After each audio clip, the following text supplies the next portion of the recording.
White Walker-perpetuated offenses are considered especially heinous.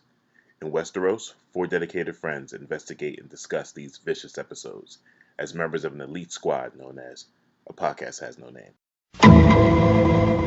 Hey. Boom. Yeah. Catcher ain't even here yet. Nope. Yes. Perfect. Let's talk about it.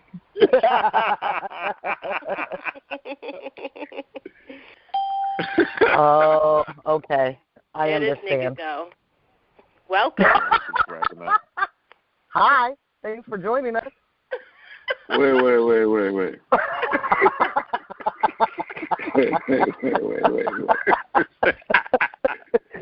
No, don't try and decipher it. No. Did Afro say, there this nigga go? Is that what you just said? You want to join our little podcast or whatever, finally. Finally want to call in and shit. And I know for a fact that we have a text thread where I heard that y'all two just joined. So, like, We'll let the I'm like listeners 3 seconds decide. behind. But here comes Ann. That sticks that hot poker in certain spots. There she is. Yo, with the super dainty giggle, too. Like, Yeah, right.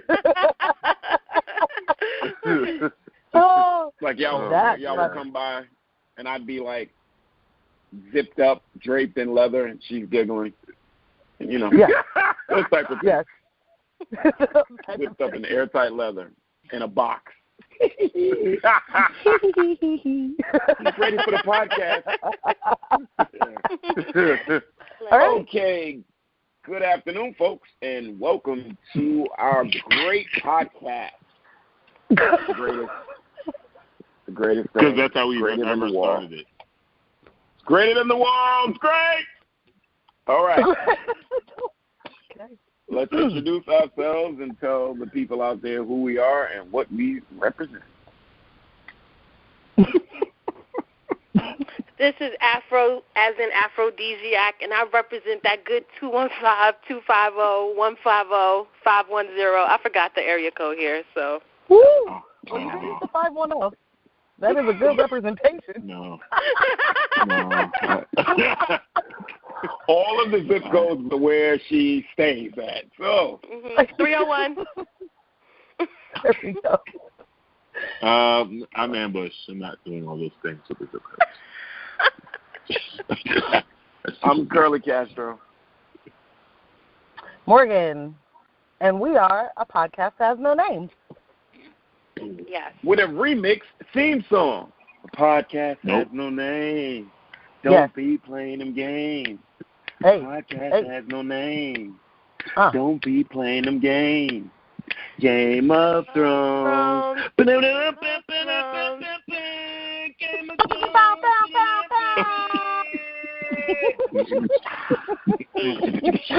Oh. oh, that is a hefty remix. None of us Remix? knew it. Been working on that for a week. remix. That was the None of us freestyle knew and that the there was- remix. It was The great. remix. Yeah, like I didn't. No, I did know the want to go with a little more bebop jazzy. Podcast has no name. Don't be Oh, we playing caught it. games. Yeah, we All definitely right, so heard I it. was going. Now the Game of Thrones is still Game of Thrones, you know, because Yeah, but you threw in an orchestra at the end, which was great. Yeah. Well, that There was were the all sax sorts of solo. instruments. Y'all should have saw Oh. the fingering. That was the sax solo. Okay. Oh. The fingering. Okay. Is that what it's called? That's the top. That is what it's called, Mark. That's what they say. All right. I'm not sure about that. Okay. Teleprompter back up. Roll it back. Pull it back up. So we are on the rewatch of season 1. We are on episode 3, which is Lord Snow.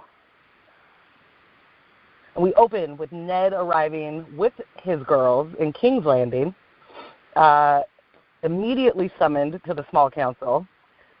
One of my favorite parts of this is whatever the fuck the guy's name is who greeted Ned is like, would you like to change into something a little more appropriate? And Ned stares him the fuck down and takes off both murder ones and is like, I have no words for you, sir. And the guy's like, you lucky I don't got my Winterfell furs on. Right. You're like, right, okay, so let's just take you to the small council now.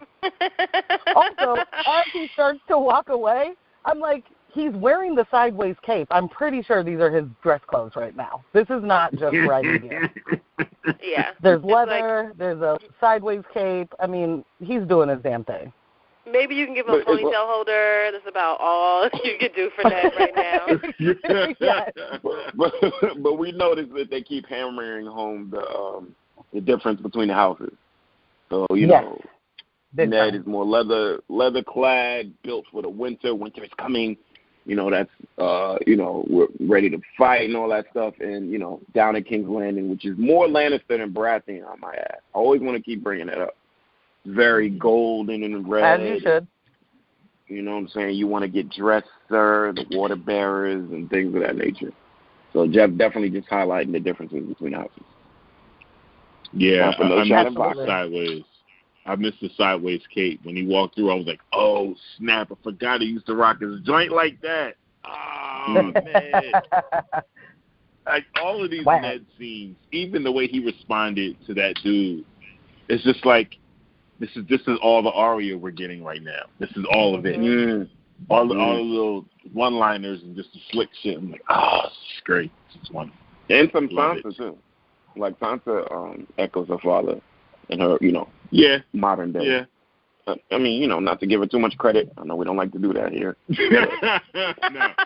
You can't give her any credit, especially now. When you're back in the rewatch and you're in full I hate Sansa mode, it's hard to give her credit for anything that she's going to do later. Yeah. Seriously. Indeed. Seriously.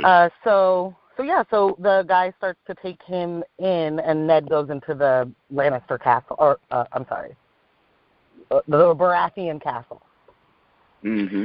Right, and so then they're in the throne room.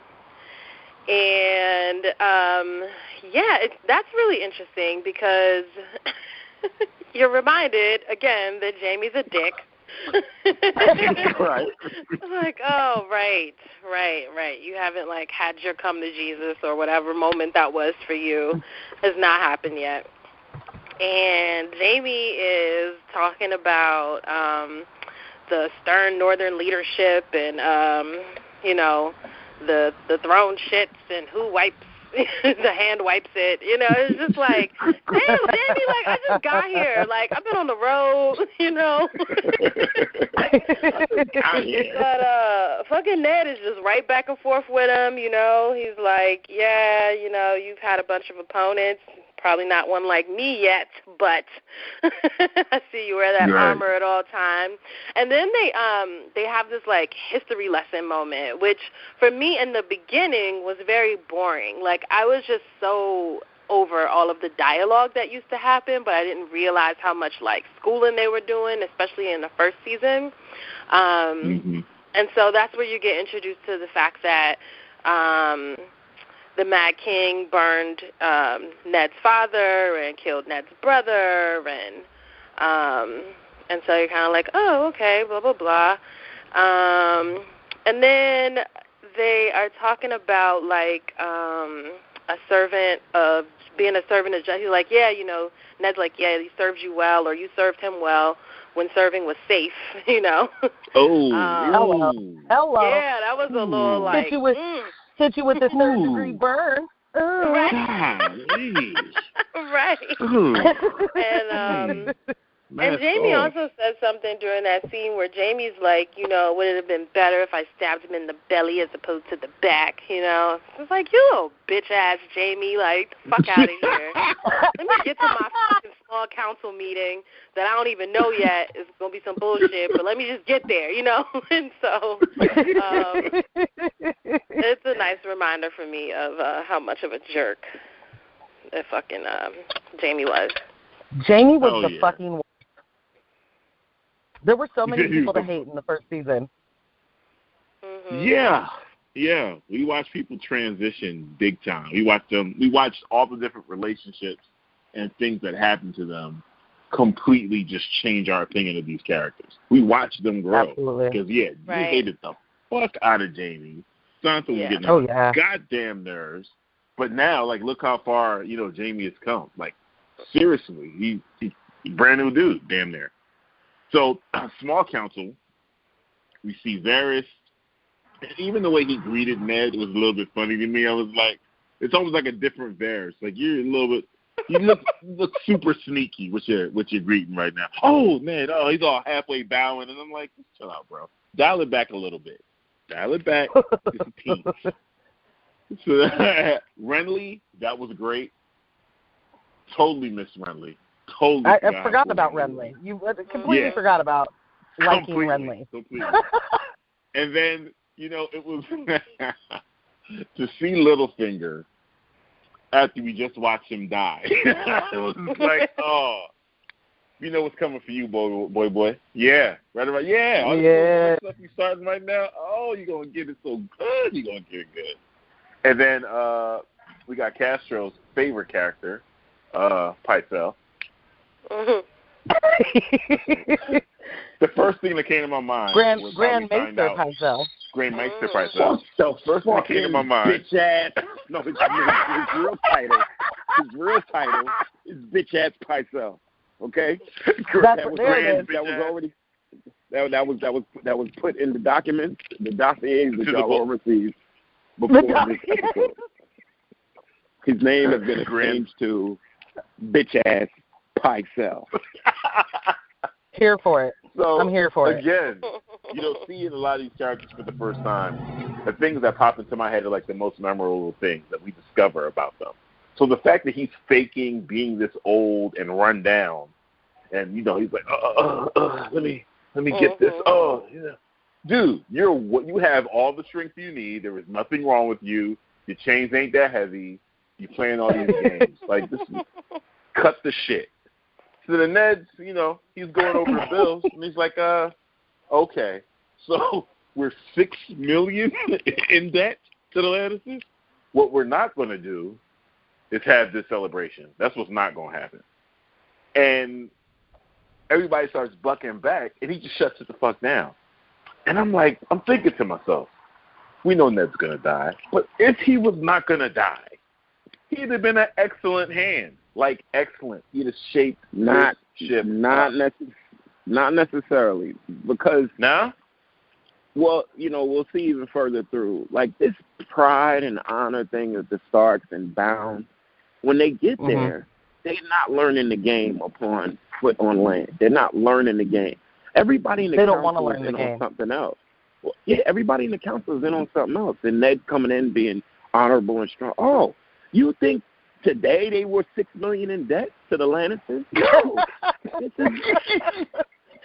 You think this all happened today? You think Robert really doesn't know?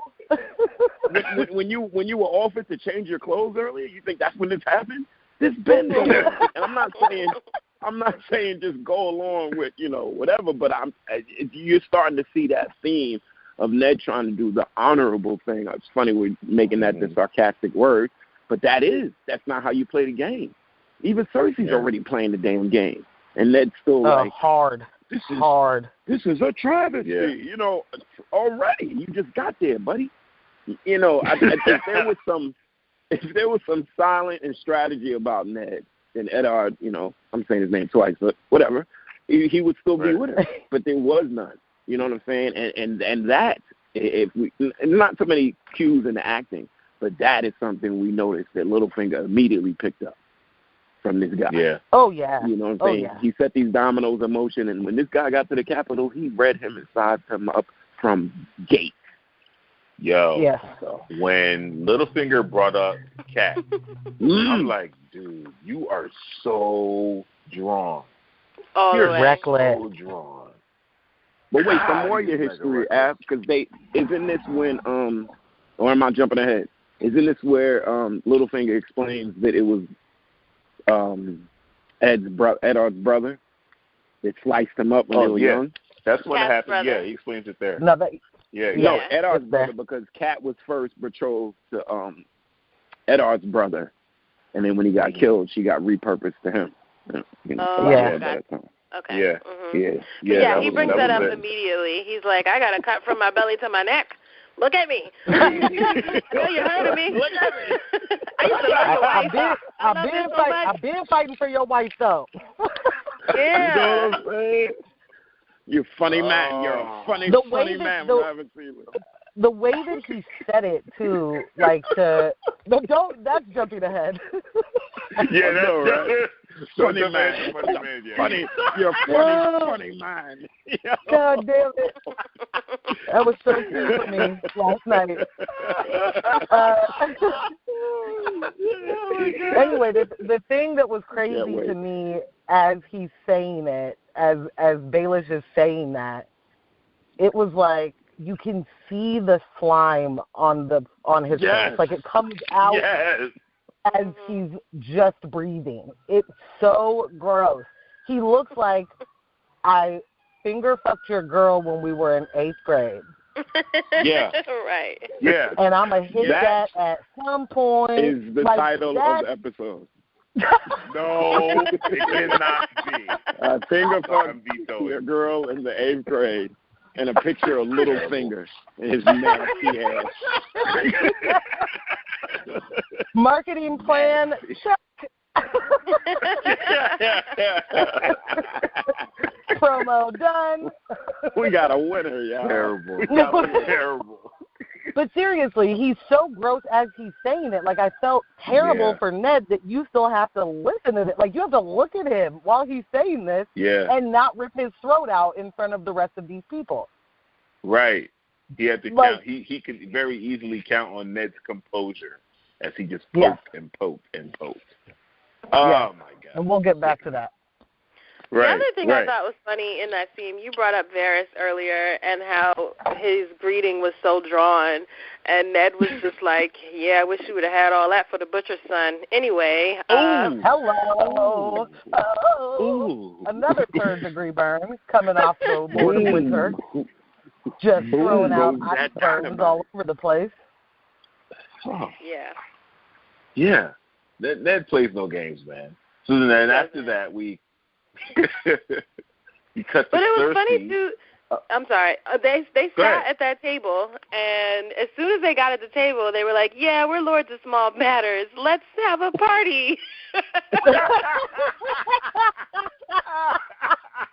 He did. I'm so happy you brought that up. We are the lords of small matters. That's right. crazy. Let's spend that paper. Yo. The king's asleep. Or with a whore. Ned was like, what?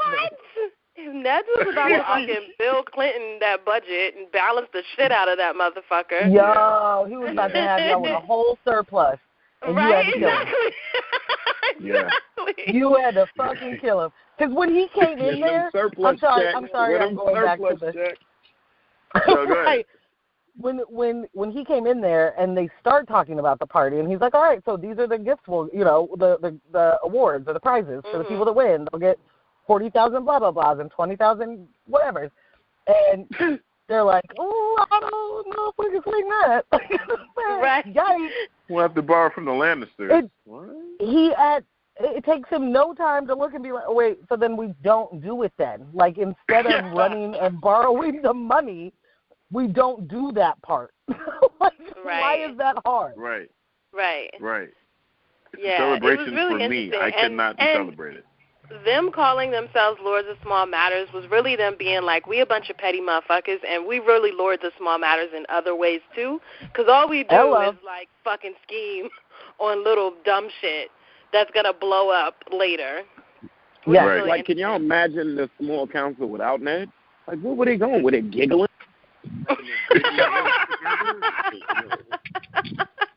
Right. Like, what's weird to me is to think that they just treated John Aaron like that. Like John Aaron was just a nobody.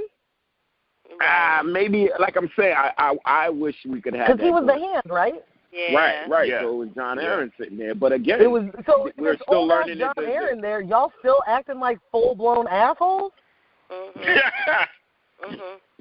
You know what I'm saying? Oh my God. It's a rudderless arc. They're just floating in the water like they were doing whatever. We know they were doing whatever. Yeah. They're like the asshole kids in the back of the class, all of them. They're the whole back row of the classroom. They're the asshole kids in the back of the class. They're the whole back row of that classroom. It's them. Indeed. And somehow they never get in trouble. Somehow those are the ones that can continuously disrupt class. They call them the teacher by their first name, and they never get in trouble. No. Right. They're like, Candace, it's fine. We're not even being that loud. Like, what? You need to leave. Yeah. So the other thing is, though, like, they're talking about this debt, and they're calling it Lannister debt, but the Lannisters owe that money, too, so we don't know that yet. Right. No, good point. We don't know that yet. Fantastic point. Well, you know, Tyrion's tossing around wealth. You see them with their shiny on. We're given the initial profiles of these families. And the Lannisters look like they're doing way better than the Starks. So we can just inherently think of a class struggle right there. The Starks are in their grays and browns. The Lannisters, again, in the red and gold and all that stuff. Talking about gold, having gold, threatening with gold, whatever. Mm-hmm. So until we learn better, yes. It very much seems like the Lannisters got it going on. Right. Yeah. But they got it going on. Mm-hmm. They got it going on to the point that Cersei's nursing her punk-ass son. Oh, my gosh. I can't even. God. The scene opens, and this nigga's like, ouch. Oh, it hurts. And she's like, you're a king. A king should have scars. You'll be a king. Like, oh, my gosh. So then she fucking... go ahead. I'm so sorry to interrupt, but there was one thing that she said before you're going to be a king and a king should have scars. When he's like, ooh, she was like, shut up. They're nearly healed. Chill out, Sam. This can't hurt that bad, and you need to cut it the fuck out. Right.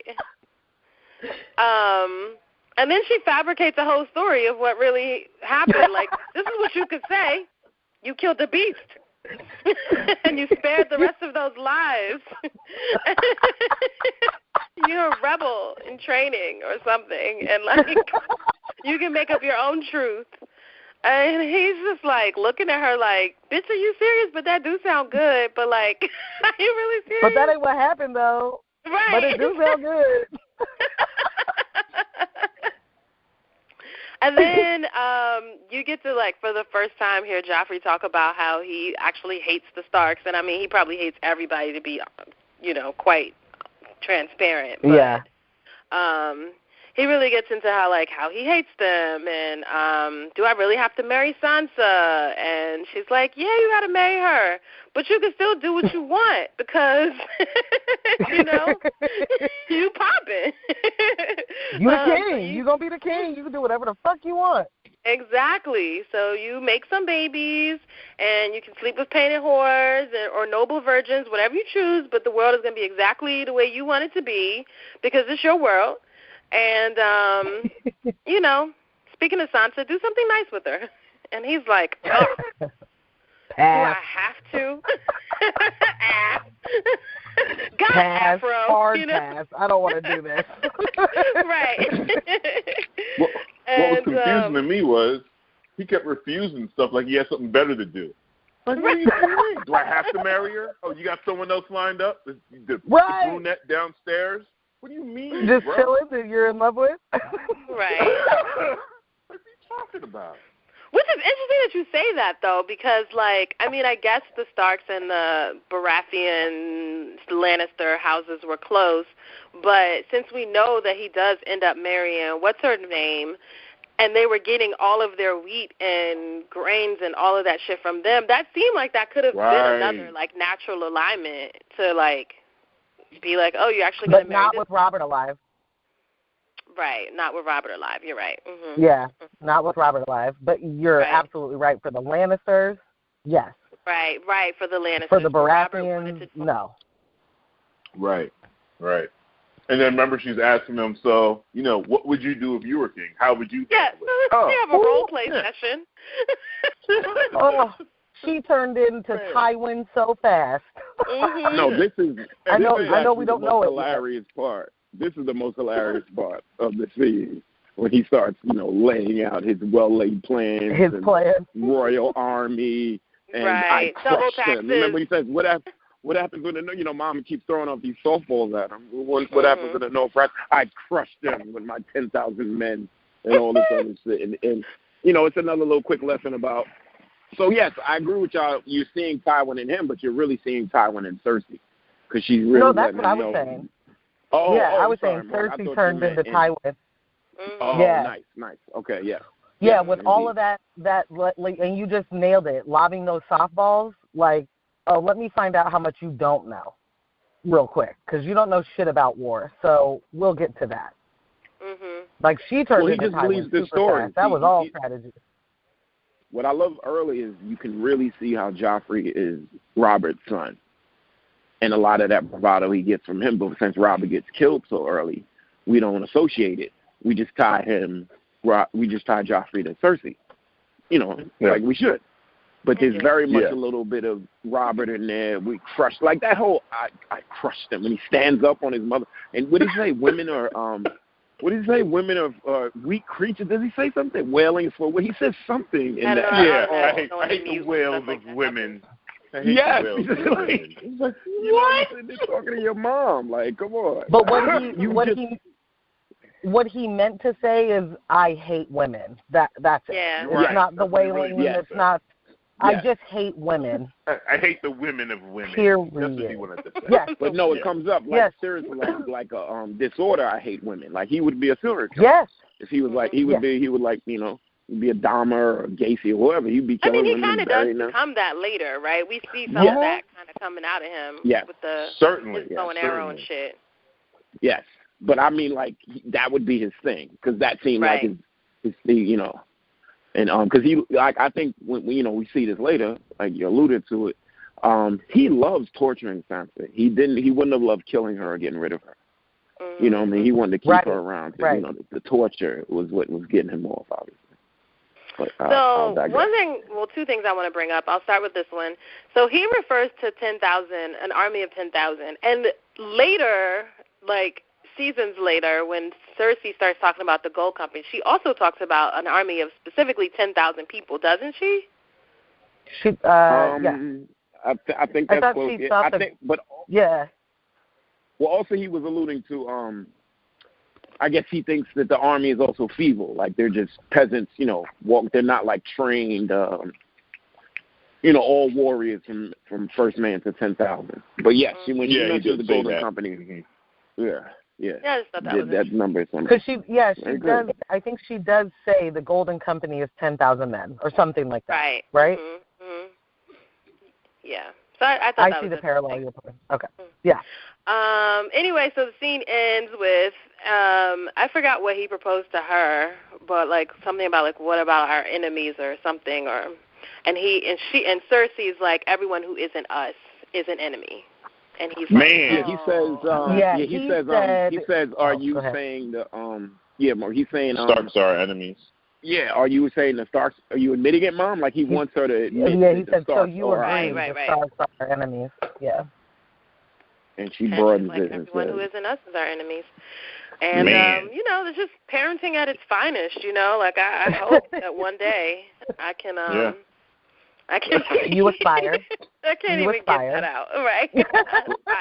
But that was definitely a huge hint at season 7 Cersei. Like that's exactly where the fuck she was for all of season 7. If they not us, we not fuck them. Like fuck them. Mm-hmm. Still dialed back doesn't matter in her what evilness, the huge picture but is. that was definitely foreshadowing. It always pokes holes as we move forward. We keep seeing more and more evidence of, because at first the show is trying to paint this is for her children. She loves her children. She'll do anything for her children. And we come to find out that's a bunch of bullshit anyway. It's this phrase she's saying right now. I'm raising my hand. Yeah. Did any of you ever think she was doing it for her children? No. I thought that was the ultimate motivation. Like all right, so for me, the scene when they think that Stannis is raiding the gates and she has the poison with Tommen on her lap. To me, that scene always kind of sticks. I don't know why. That one always pops out about her because I think about her coming from that moment, her devolving into that moment in that chaos, and then where she's at in season 7. So I always thought there was always this float about, all right, she'll burn everything to the ground. That's why I didn't even go with this whole Tywin dying by Tyrion's hand being so bad on her. She'll burn everything to the ground except for her kids and Jaime. That's what I thought at first. So I never bought into this was for her kids. There was never a moment that I thought she's doing any of this for her children. The very first episode, we see them try and kill a child so that no one finds out that they're fucking. So that to me means you don't give a fuck about no kids. If you have children, you can't just push a kid out the fucking window. Well, that was Jaime's decision. That wasn't necessarily Cersei's decision. What? Tell me that Cersei wasn't saying, get the fuck rid of him. That's exactly what she was saying. She definitely was. That's true. Yeah, she did keep it. She was like, hurry the fuck up. And she's like, I mean, I'm going to do it. Quit saying it out loud. And then pushed him out the window. Yeah, we don't want him to know I'm going to kill him yet. Hello. Mm-hmm. Right, exactly. Mm-hmm. So for me, that's a huge setup. But then you get into even when they're trying to paint this motherly, she's just a mother bear and she'll do anything to protect her children. All of those instances look like, to me, her saving her spot in royalty. Not, and she's going to have that spot in royalty because of children. So that's why they need to be alive, not because she has any sort of fucking emotional connection to any of them. Well, also, to back up your point, this early in the game, Cersei is trying to get some self-respect. You got to remember, Robert talks to her, however. Her father talks to her, however. I mean, this is like she's constantly being told, like, chill out. You don't really know what you're talking about. Like, Tommy used to constantly tell, like, you're dumb as shit. All y'all motherfuckers are dumb. Chill the fuck out. You're a moron. And then Rob is constantly checking her. So, yeah, this is so early on that you're right. I mean, this definitely wasn't about her kid. This was some self-preservation, her really just trying to get some elbow room, throw some bows a little bit. Like, listen, I know what I'm doing. I'm smarter than all y'all. Exercising her power when she can, right? Right. I mean, I'd be smarter, but I'm the most evil in the room, and you guys are going to find out. Remember that. Mhm. So, yeah. Sorry to hijack that. No, it's cool. It's cool. That's pretty much it. And then they go to lunch. A lunch called Awkward. Well, they don't go to lunch, but the next scene is the Starks at lunch. So the girls are having lunch with Septa Unella. How do you pronounce that? You got it. It's Unella. Okay. Oh, tight. So they're at lunch with them, with her, and they're in the midst of an argument, per usual. Arya's like, you're a liar. You're always a liar. I want nothing to do with you. You're an awful person. And Sansa's just, trying to make her way so that she can go see her man.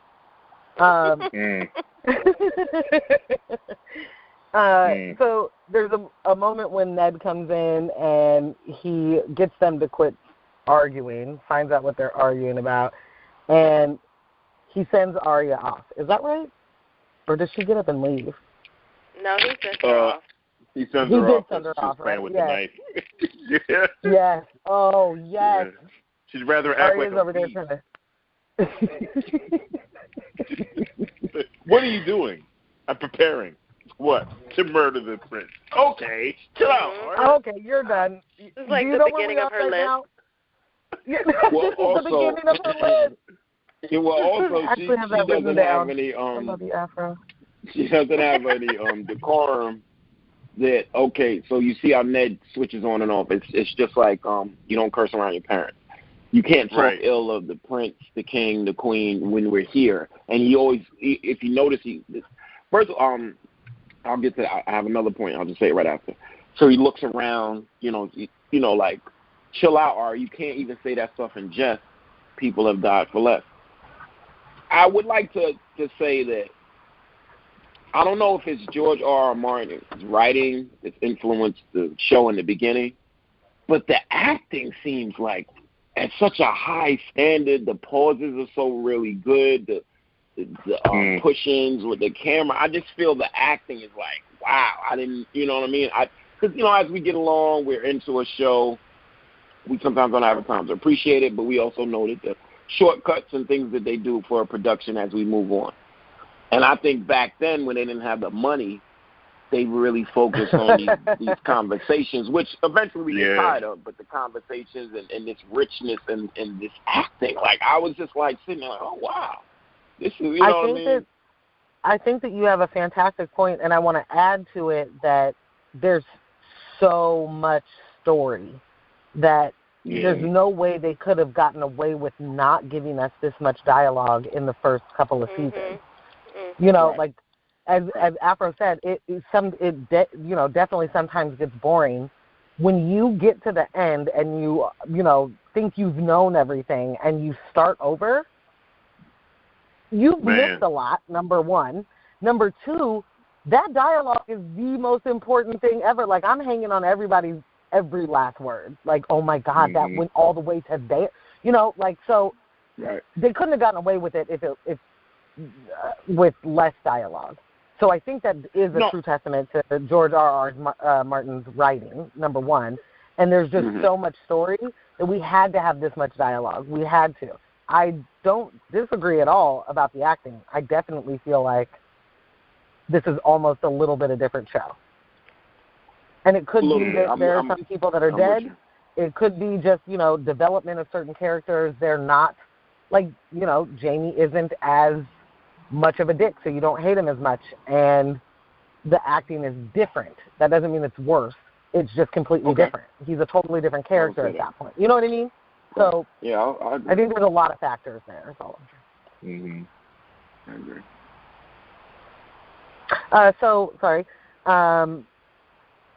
So then Ned sends Arya off, brings or gives Sansa a gift. Oh boy. And honestly, I'm like, why is she getting anything? But okay. So he gives her a gift. She opens it. It's a really gross-looking doll, but also it's not 2017 where they live. So, and she gives it a blank stare. Which, if you've ever given anyone a shit gift and watched them open it, it's a really shitty feeling to watch someone be like, "The fuck is this?" I wanted to pose this tangent to Am, being the raiser of daughters. Have you given the awkward out of touch dad gift? Have you done that before? I don't think I have yet, but I'm sure it's right around the corner. I'm pretty sure it's right around the corner. That is the best answer anyone could give. Yeah, it could happen tomorrow, really. Not with Morgan's side. We have two birthdays. Thank you, Ash. Thank you. But we have two birthdays this month. It is possible that we think we have our finger on this. And, you got an 11 going to 12-year-old in 6th grade. It can go anyway. It could be anything. She could just change what she likes tomorrow. From the month before when she was giving the hints, and now I don't like that anymore. Oh, no, but, Counselor, when I say tomorrow, I mean tomorrow. Like, she could tell me tonight I want a polka dot backpack, and by tomorrow it will be it'll be SpongeBob. You know what I mean? Yeah. Like, it's that different, that fast, especially in that middle school age bracket. We're gonna be terrible gift givers in a minute. I'm sure of it. So maybe that was part of the additional disdain I had for her reaction, because it was like, you little punk. He just told you that this guy that makes these dolls makes this for the princess. Because what's your problem? Just come on, man. Act like you want. At least until I leave I haven't the room. played with dolls since I was 8. I mean, I mean, think also, it was just the olive branch. Sansa. Do you care about your dad or not? Right. Yeah. And, I mean, because I'm like, ain't nobody asking you to play with the fucking doll. Just take it, put it in your room, set it on your dresser or some shit, put it on your bed at night. I don't know. Yes, or in the morning. She's acting like this is she's acting like this is an absentee father who hasn't been around for 18 years and came and brought her a doll. Right. Like, Sam, your dad is with you every single fucking day. Well, wait, you're acting like, how dare you? To give Sansa a little bit, remember she is coming off the her heart is broken. Like her fantasy The has been answer topped is a little no, bit. and it is no. Well, nope. All right. I mean, Castro, he probably, how many boys are there in the family? He's probably paid way more attention to the boys than to her. And we also saw that the girls, sat inside, knitting or whatever, needle making, I don't know what you call that shit. Needlepoint. Needlepointing, right, while, the guys were outside doing archery. So, I mean, I'm sure that in her mind, and I'm not justifying her actions, but kind of piggybacking off of you, Castro, I'm sure in her mind she does feel like he doesn't give a fuck about her because she's a girl in some way. That's not a fun reason. Well, I suppose both of you have a point. Don't care. Meant what they just went through with the, for her being called into the king and and all of that stuff. I just, she's just in a mood. She's just, she's just really moody. It's not as fantastical as she imagined it to be before she got there. She's also a teenage girl. So. That's where I'm at. I think, and here's my thing. Sorry. Go ahead, Amber. I was going to say, I think, what you were saying about earlier about her feeling like that doesn't give a fuck about her. I just feel like, again, because she's a teenage girl, she doesn't feel like anyone really gives a fuck about her. Ned, Arya, Mom, you don't understand. Mom, why can't I marry him now? Please make Dad say yes. Like, she's just not here for anything besides herself. I mean, she also has, the teenage dream in some ways. It wasn't my dream, but, she's about to marry a prince, and now the prince is pissed at her, Right. The whole time she was screaming to Arya, stop. She even told Joffrey, we shouldn't go fuck with them. Let's leave them I shouldn't drink anymore, but, let's go. Are you sure you want to do this? She didn't want any of that shit to happen. She was saying no the whole time. She was screaming at Arya to stop. She, everything. So she's like, I was supposed to marry a prince, and now this nigga's not speaking to me. He's not texting me. Nothing's happening. This is fair. Nothing is happening. And you want to bring me some stupid little doll. Yeah. That I don't play with. Bugging. I'll give you all of that. I'm still pissed. Yeah, I agree. Yeah. I will give you all of those. Those are fantastic points. I'm still pissed. Don't treat someone like that. Yeah, man. Ned's not the reason that any of this shit didn't go right for you. He's not the reason. And he also brought you back to the boy that you're in love with. So, chill out. Right. You're wrong at you're mad at the wrong person. You know how many of your friends' dads is dead? Girl, chill out. Well, how many of your friends' dads is dead? They wait to go get cigarettes and they come back. This is where Ned says the great line that should be the true title of this episode is War is Easier Than Doing. Just in the sense that I think you see that with Robert. Well, you see that with Robert and Ned in the grander scheme. When the wars were happening, when Ned is running around to the Tower of Joy, when Robert's crushing people as Warhammer, they were young, but they were in charge. And I think over time, ruling in Winterfell and the Seven Kingdoms and stuff, it has softened their edges. You see that when the way they sit and talk with each other, you know what I'm saying? You're like, oh, now I got to settle down and raise these kids. I'm not on the battlefield, I mean, maybe in hindsight, but I think that quote is real powerful in the sense that, we've had to stop moving and conquering and rebelling, and now we have to raise these goddamn kids. What is easier, meeting Rhaegar on the Trident or trying to give Sansa a gift, and she's like, can I be excused? And, something that was fuck you, fuck your dog, fuck everything. She's in a room. I hate it here. Oh, she falls into a pillow. It's just too much teenage angst for me. I'm like, your life is so not that bad. Shut the fuck up. Right. So she treats Ned like a total dick. Says, fuck your doll, don't want it. Also, now I don't want to eat because you clearly don't know me and I'm not a baby like you think I am. So she bounces, and Ned's like, all right, well, I guess I'll go find my other daughter who kind of likes me.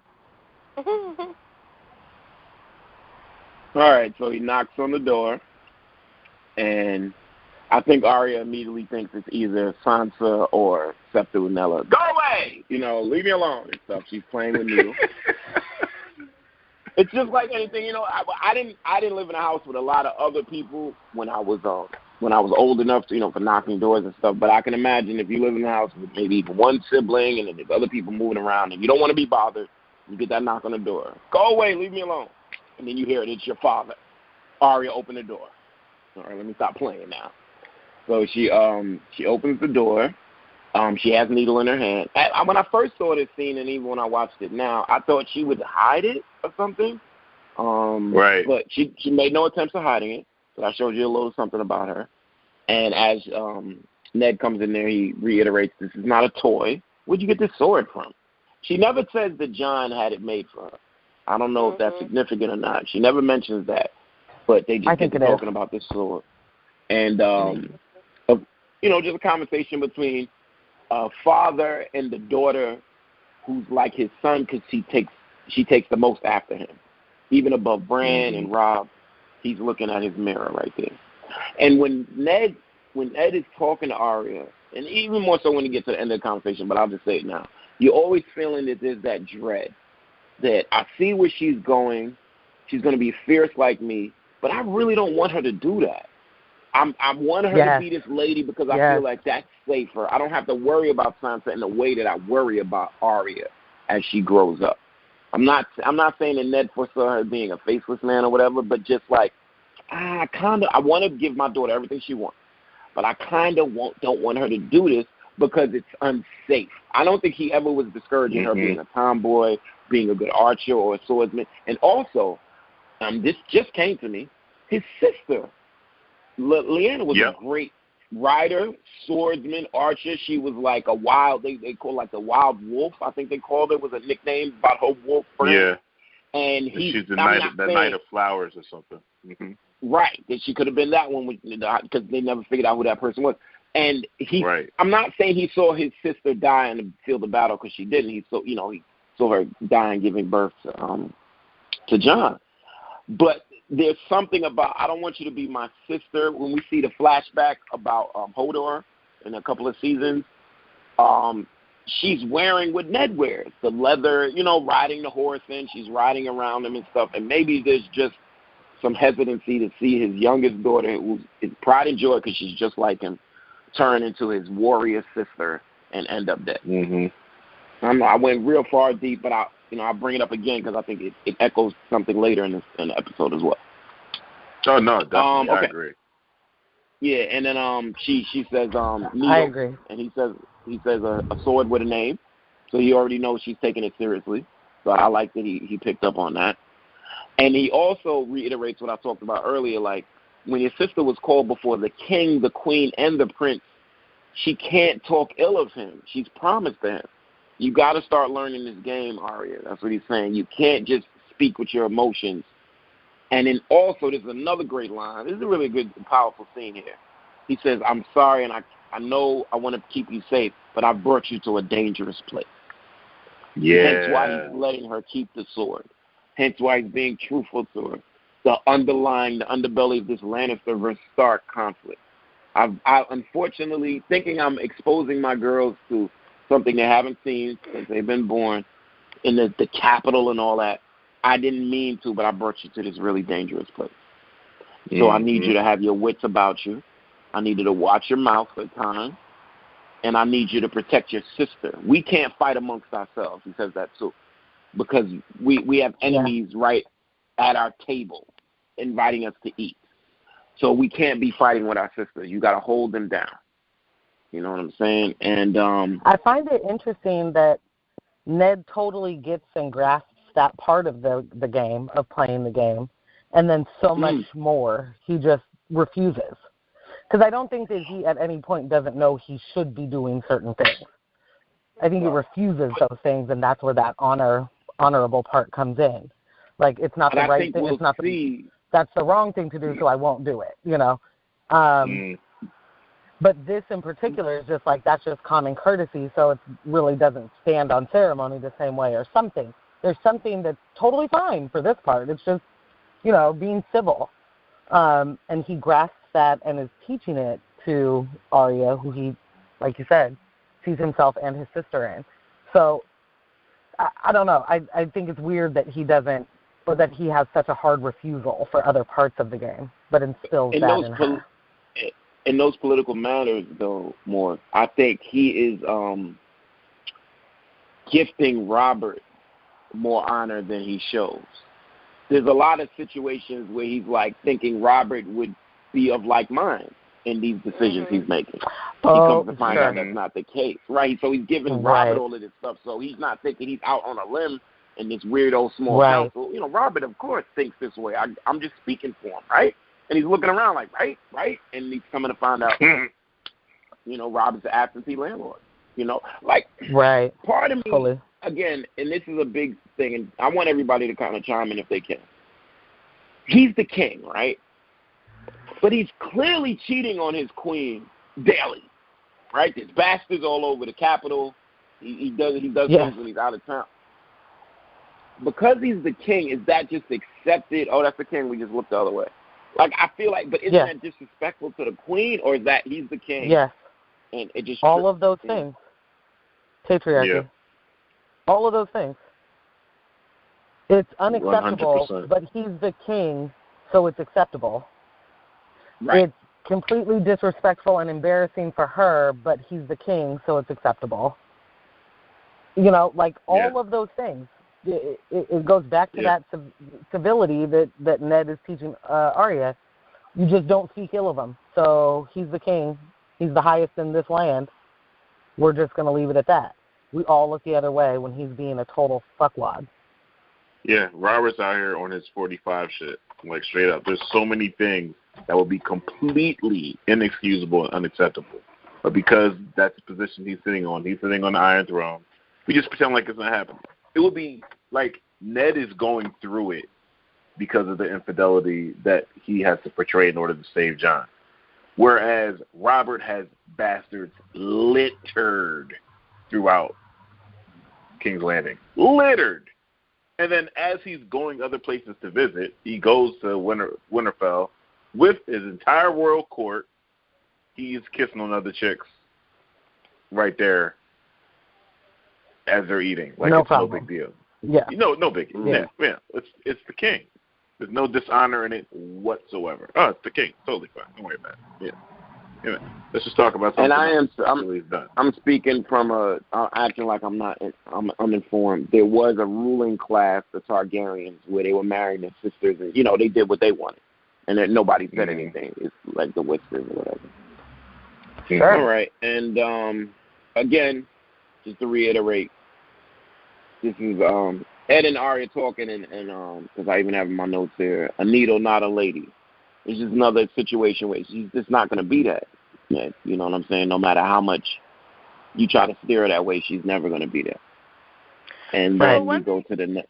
Yeah, I'm sorry. One thing I wanted to say about this scene was I found the parallels interesting between, like, how Joffrey talked about how much he hated the Starks and Arya talking about how much she hates the Lannisters, and then the way that both of their parents kind of deal with them and their expression of that hate. Call out. Nice. Yeah. Nice. Good one. Really good. Like, Ned is preaching caution and preparedness because it's dangerous. And I guess Cersei just fueling the fire. Yeah, she's a hype man. Yeah. She's like, and then what you gonna do? And then what? Yeah. Great damn hype man.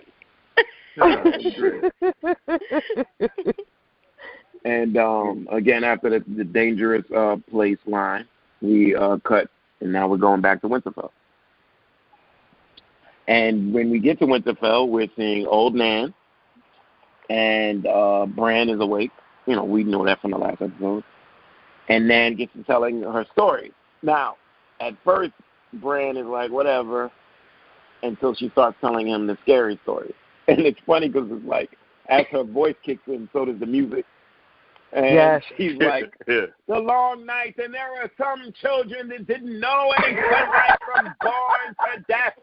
And the White Walkers came across this land, and they rode on their dead horses with their ice fighters and biggest hounds. And here comes Rob busting it, right?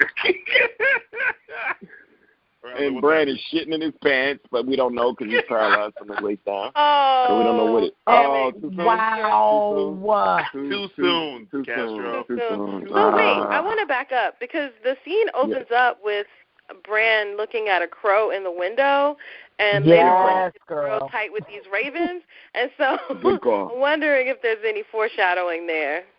I think absolutely. Well, we don't. There's no hinting of his warging just yet, but we both, the four of us know when Lady died and he woke up, his powers ever woken. Later on we lead to Jojen and stuff. But yeah, there's something already going on. Because I think he's about to start dreaming into summer. Yeah, I think that's just the thing. That's foreshadowing. The crows matter because they spent a moment on that crow. Yeah, Gave it a tight and a wide shot. Like, don't forget that guy. His name's Bob. Yeah. Yeah, that definitely was a... His name's Bob. Right. Bob the Crow. Bob the Crow. Bob the Crow. That Brand works into. I do love Nan and her storytelling ways. Are those the ones you like, Little Lord? But that was great. And the White Walkers on their dead horses, that's great. So good. With the tight shot on her nasty-ass teeth. Oh. Yes. Ain't that something? Ain't that something when they show medieval teeth? Ooh, that's... Man. Now, we it's haven't realistic. seen Ice It just Fighters. looks like wood chips. We haven't seen Ice Fighters, but the show is painting this picture of these are the things that go bump in the night. Just be careful and scared. Right, just be careful and be scared. But again, we're as viewers, we're still not taking this as something serious. Even though we've seen a White Walker, we're still kind of like, you know what I mean? Rob, did we really see it? Sends Nan off. And again, the way the White Walker was dressed, maybe that's a wildling. We hear wildling talk. Right. So moving forward, so Rob comes in. He sits next to his brother, tries to gauge what's going on with him. How do you feel? And his brother's like, is it true what Master Lewin said that I won't be able to lose my legs? And once Rob confirms that, he says, I'd rather be dead, Rob. And Rob's like, don't you ever say that. Yeah, he definitely didn't say it like that. Rob. Yeah. So that's an interesting thing. Bran that's was a very always interesting take. Probably the most chill of the kids. But when he wakes back up, you're definitely like, oh, this is the beginning of fucking stoic-ass Bran. Because when she's telling the story, he's like, I hate your stories. Then she goes into that other story. And then when Rob comes in, he tells a joke. Like, she used to tell me that we all lived in this eye of this blue-eyed giant. And he was like, well, maybe we do. Yeah. Maybe we do. He's just like super unimpressed with everything. Yeah. We also get Bran has to grow up pretty quick because in the near future he's gonna be Lord of Winterfell. So I think his childhood really was over with the fall. Yeah, because an adult pushed him out the window. He definitely remembers that. Yeah, definitely. Yeah. So I would say that would definitely end your childhood when someone tries to kill you. I would agree. Do we think he doesn't remember, or we think he just held on to this? Like, as I always thought he held on to it from the beginning. Yeah. From the very first time I watched it, I thought he just kept that in his pocket. Like, one of them things that, like, all the adults are going to lose their shit over. And so you just like, let me just figure this shit out real quick.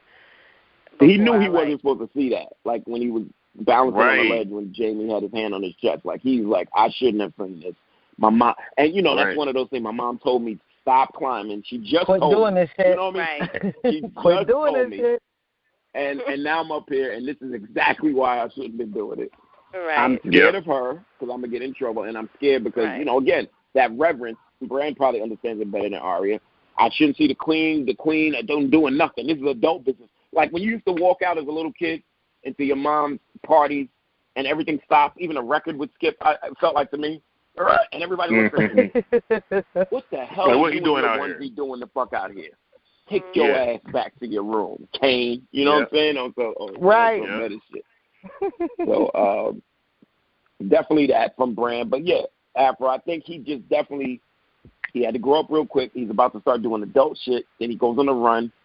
That's it. Childhood, whatever, apps, learning archery, playing dreidels, pick up sticks, all that's done. Twitter, he's finished. He's finished. Definitely. Okay. So I also want to point out that Nan is our second enlightened one. I want to keep an enlightened chart. Yes, she is. We got the first Nan enlightened one, which is Zerda. Nan is the second enlightened one, knew all along what's going on. I don't think we found out what happened to her. I'm pretty sure the actors are probably deceased because when the old people don't show up on the show, they die. Like in real life. Okay, let's not throw that out there though. No, I didn't mean it in a bad way, but I just want to honor. There's 10. I mean, this is back to your White Walker math. You know what I mean? That time he was like, "Oh, it's this many giants per White Walker, so if you multiply that by then you probably got 27 giants." It's it's off, man. That formula was so flawed, yo. It was really flawed. What do y'all think I came up with that out of the blue? I watched the schematic, I saw the landscape, and it was not yet. Okay, so where'd you come up with this one? Was this was out of the green? Once you're old and you're not on the show anymore, you're dead. Not like you're in a different show. No, sorry, no, not like that. He's not having bias because y'all know, right? When no side, she don't got no side job. The actors and the actresses, there's some people that have died. Oh Lord. Because she landed a commercial, Is she on? What's that show everyone watches? She might have just been an extra. She might have just been hired for that specific. Is she on Downton Abbey? Is she on that? Come on. She doesn't have to be dead. Could have been makeup. She might not even be that old, yo. Game of Thrones. All right, sorry, Morgan. I had to do it. He just wilding sometimes, yo. He forced her hand. He did. He forced her hand. Game of Thrones. And then I punched him. God dang it. I'm sorry. All right. Okay. So Lady Stark arrives at the Capitol.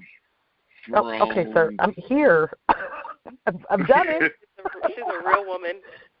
Transition has happened. So Lady Stark arrives at the Capitol, and Castro, what is the name of the guy that's with her right now? I think it's either Sir. It could be Sir Roderick. Even though there's a Podrick later, I think he's Sir Roderick. The names are always really the guy cool. with the I think it's Sir the guy with the beard that he can tie into the knot. Yes. Yeah. Yes. The braid. Not beard. I'm going to call him Not Beard. Not beard. So she's with Not Beard, and they get approached by Lannister, what appear to be Lannister army men, or I don't know what those dudes are. Knights. Soldiers. That's the one. Thank you. So it was like, I can't get the word. So soldiers approach them and are like, come with me. And she's like, the fuck I will. Do you know who I am? I am totally fine here. And I'm also trying to be incognito. Please leave me alone. And they're like, nope, you're going to come with us. So, I mean, immediately I'm thinking, how the fuck do they already know she's there? They specifically didn't trust a Raven with these words. How do they know? Right. And turns out it's fucking Dickwad Baelish, not even the Lannisters. It's total Littlefinger being a total gross dude. Brings her to a whorehouse, which is a fine establishment that he owns. He's wearing a really loose shirt that I'm pretty sure he bought in Bravos. What? Why? That was great. And I didn't know if you were going to allude to this, but I just want to know, why did all of the horrors seem like they were choreographed, like they were taking sound cues? And then they would pop in, and then he would scurry them out, and it was like, ta-ta. Yeah, like, that was a bit much. That was a bit much. They kept so trying much. from every angle. Was this like a stage production? Yeah, like. Right. You know, like, I know when I take there was definitely a stage manager like, Andrew. Yeah, wait for your sound cue, okay, there's spotlight, go. Like, I felt like it was happening with hordes through the beaded, because I had this growing up, okay? I hate beaded curtains, all right? I didn't my God, I love them so much. I knew that you would say that, okay? And that right there illustrates the entire parallel between you and I. Actually, we're kind of like perpendicular, but whatever. I'll let you have that. Right. Whatever makes you happy. The sequential, maybe with sequential, I come way after you. Is that what it is? Anyway, so the beads were driving you crazy? A little bit. Partying them with your two hands. Like, get the fuck out of here. Okay, I almost choked on one of them things, all right? Oh, that's why you were eating them. That's another level. I also feel like this is a whole different actual problem. You shouldn't hate beaded curtains. You should hate what you do when you're around them. You when thought you they try were to candy, didn't you? You treated them like candy. I didn't think they were candy. Oh, he got so mad. I know, you beat it. Oh, my God. When I try to pass through a the threshold. cat just went and hid under the couch. He is so pissed right now. When I try to cross a threshold, I shouldn't fear for my life from these hanging wooden snakes. Okay, I should be able to walk through and get from the one room to the other room. Buddy. Hanging wooden snakes. That's the name of the episode. Let's move forward. Trying to cross the threshold. In fear for my life. Whoa. Oh, my God. Trigger. Hanging wooden snakes. Triggered. Yes. Yeah, definitely. We didn't know this episode triggered you so hard. You're supposed to tell us that. Yeah. All the episodes. Trigger warning. Afro triggers me. When she's free and she's alive and talking, I'm triggered.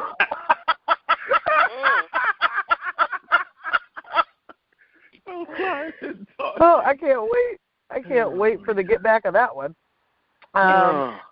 It's going to be good. You know it. You know it's going to be good. It's going to be so good. So Littlefinger has Catelyn in the brothel with Not Beard and explains why he's brought her there, because he's there to save her, because that's what Baelish does. Baelish makes, I've anticipated your needs, babe. Look at me. I know what you need. Not babe. I know how we need to handle it. I know that you don't want the Lannisters to know that you're here right now. So look what I did. I saved you. Ain't nobody going to look for you here. This is what I do. Trust in me. It's pimping and pimping and pimping. That's what the fuck Baelish is doing. Yo, she said, all day. You want to treat me like some back alley Sally? I said, back alley Sally. We also learned that Caitlin talks pretty strong in her moments. In her moments, she pulls it all in. Back alley. I remembered when I heard her say back alley Sally. I remembered my very first time seeing her say that, me rewinding it because I couldn't believe she said it and being excited that that's what she said. Back alley Sally. I also remember meaning to put that in my vernacular, and it never happened. So that's happening in 2017, guys. All y'all bitches is back alley Sally. It's a square peg in a round hole. Oh, no, it could work. Squeeze that with it. It could work. No, I'm work. Sure it can. Caitlin made it work. Yeah. She's old back. Oh, yeah. Definitely hashtagging this episode Back Alley Sally so we can. Imagine Imagine Snoop watching that episode, being like, "That's where that came from." Yeah. Because it's real history in real moments. Because it's history. Yeah. High five, Snoop Lion. Is he still him? I don't know. Anyway. Yeah, we don't know. So we have this whole situation of Baelish just trying to run his pimp game on Catelyn, and it totes works because she's like, "You are my best friend." Because Baelish has been in the friend zone for her for forever. So in her mind, they're besties. They're besties. Look, he's taking care of me in a brotherly way because he loves me as a friend. Wait. Which is a really dumb as fuck thing for her to think. And it is what happens every single day. What if they what if her and Lysa have been treating Baelish like Roger this whole time? Roger from Sister. What's happening? No, not what's happening. Bye, Roger. Roger from Tia and Tamara when they were younger, their show, Sister. And Roger is Marcus Houston from Immature. Bye, Roger. Yeah. And and he would just kind of come around. He's just annoying, but he's always around. And then eventually, all right, you're dismissed. Maybe they treated him like that. And he, but that still implies even in that there's a brotherly, sisterly affection. Like there's friend of the family. I still trust you to not fuck me over. You know what I mean? Like I think that Catelyn's looking at this. I think that Catelyn gets to King's Landing not trusting anybody until she sees Ned. That's her thought, right? She didn't trust anybody. Trust a Raven. She didn't want to do. She wanted to be the one that delivered these words. So she's not going to get to King's Landing and just be chill about anything. She's going to still have her guard up. Then she gets in this conversation with Baelish, and he totally makes her think that he's the trustworthy person that's here to save her, help her serve her agenda, save her day. Well, yeah. But she always thinks his trust extends to Ned, her husband, but not at all. Yes, but his trust doesn't extend to her either, is my point. Right. Well, it really doesn't. In the grand scheme of things, he's not doing any of the things that he's saying he's doing for you or the motivations why. Like, none of that's happening. He, at the end of this, thinks he's going to get you at his side. So none of this is trust. You know what I mean? Like, actual trust. So, but he gets her to believe in him, and that gets us into a major fucking debacle. Right. So we get back to the wall. And we have John getting a taste of what it means to be at the wall. The training session. He's in there kicking ass. And he feels like, I feel there's a level of, I won't say I feel. It's apparent that there's a level of disappointment. None of these motherfuckers can fight. None. And now, I'm kind of getting hated on because I can fight. And it's like, look here. This was like the second brick in the wall of you know nothing, Jon Snow. This was it. This is building that whole staircase. Bruh, everyone tried to tell you not to come up here. Like, everybody tried to tell you it was a bad idea. What do you want to do? No, I'm going to go serve at the wall and bring honor to my bastard name. Yeah, I guess. So he's whooping on Pitt. What's the other big guy's name? Part of me was expecting to see Sam, but I forgot. He doesn't have it. It's a Gren. Yeah, Gren is bigger. This is paralleling. It's just not as This is paralleling Sansa losing her fantasy, the same way Jon is losing his fantasy about Uncle Benjen and the wall. Yeah. Very true. So, I'm trying to think what after. There wasn't too much else that happened in the courtyard, other than that leads right into the conversation with Mormont and Tyrion, because they're commenting actually on the training session and how that went. Yeah, and Tyrion is like, "Why?" So this is Commander Mormont, which I could not remember what he looked like. So this is Jorah's dad, right? Yeah. Yep. Yeah. And then is this the young John Mormont? The young one? Isn't her name Marmot? Oh, she's Marmot. Yeah, Liana. Liana. Yeah. Baby bear. Baby so bear. What is she to them? Oh, okay. She's Jorah's aunt, isn't she? I thought it was niece. Remember, okay, but you're probably right. It's a real. We'll see her, but her mother goes out to fight and ends up dying. But they'll bring her up. They'll show her. And her mother, I feel like, is Jorah's sister, if I'm not mistaken. Okay. Nah, it's older. I think it's older than that. I think that, I can't remember because we talked about it on one of the recap episodes earlier. But they are staggered. Related. It's staggered. They're definitely they are related though. They're related. I mean, like closer than just being in the same house. They're like related, like brother, sister, or uncle, great uncle, aunt, something like. Okay. First cousins. Okay. Yeah. She is the niece of Lord Commander Jorah Mormont of the Night's Watch and first cousin of Jorah. Okay, gotcha. Gotcha. So they're cousins. Okay, right. So that's most of what I was doing at that moment. Like Morgs put up the meme earlier, making all the fucking calculations and shit. I was doing that. I was like, okay, how's everybody really? I'm doing calculus and shit. But basically, their conversation is pretty simple. It's like, I'm just trying to get these young bucks in line. You need them to be able to fight, figure it out. And Commander Mormont mentions that there's a raven for Jon, and Tyrion asks, is it good news or bad news? And he's like, both, pretty much. Can I interject really quick? Yeah, go for it.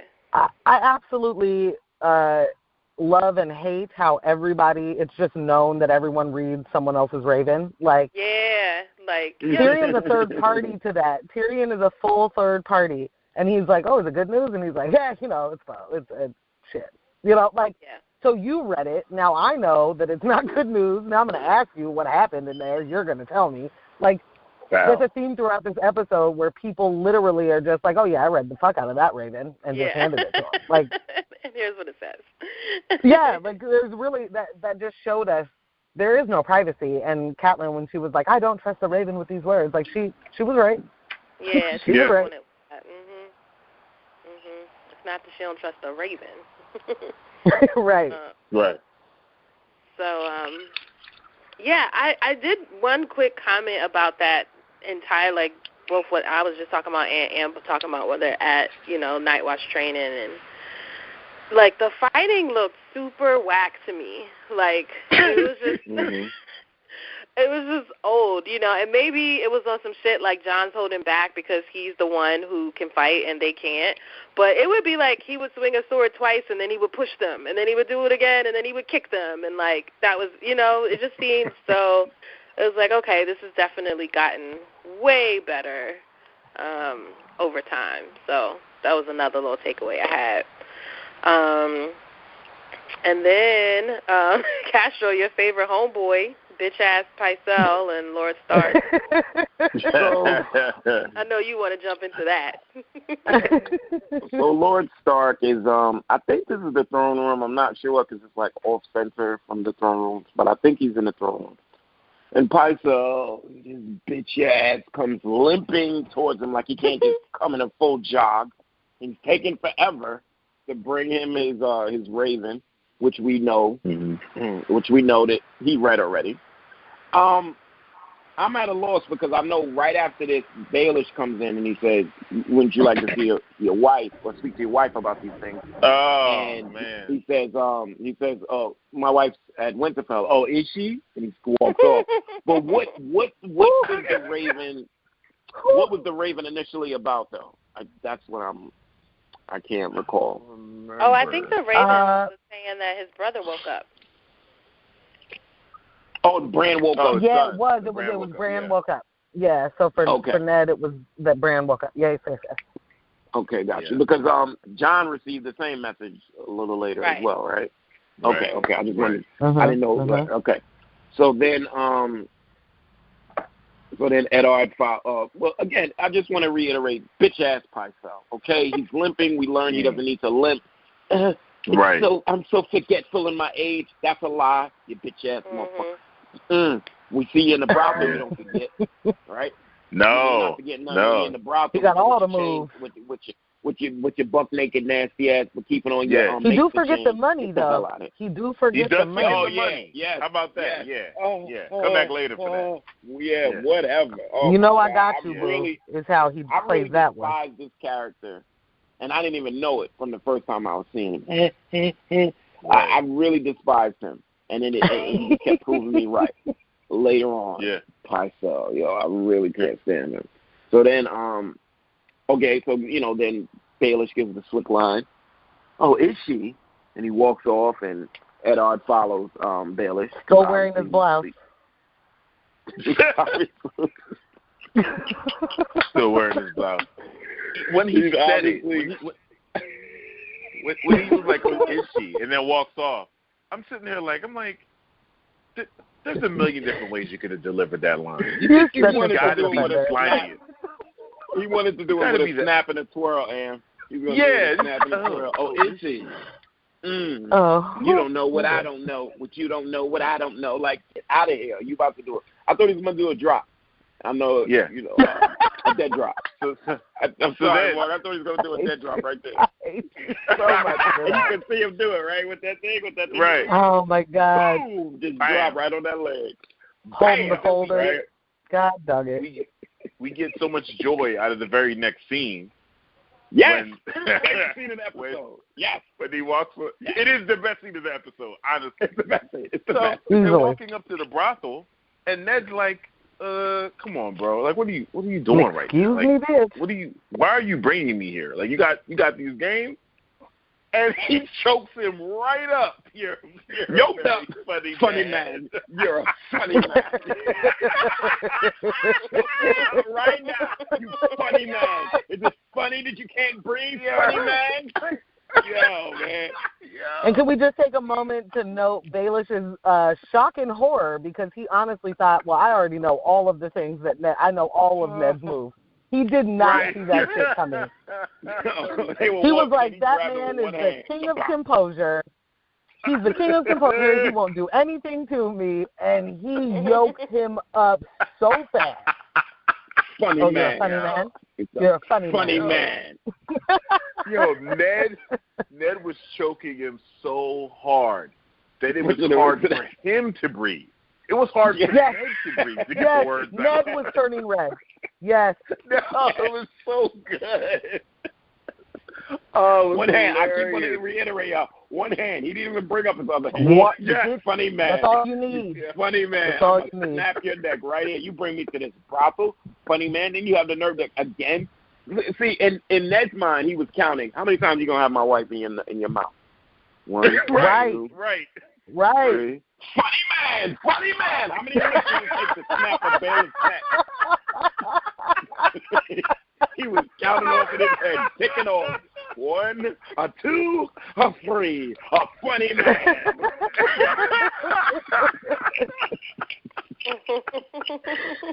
Oh, God. We got Ned giving Baelish one of many near-death experiences, and then Cat pops her head out.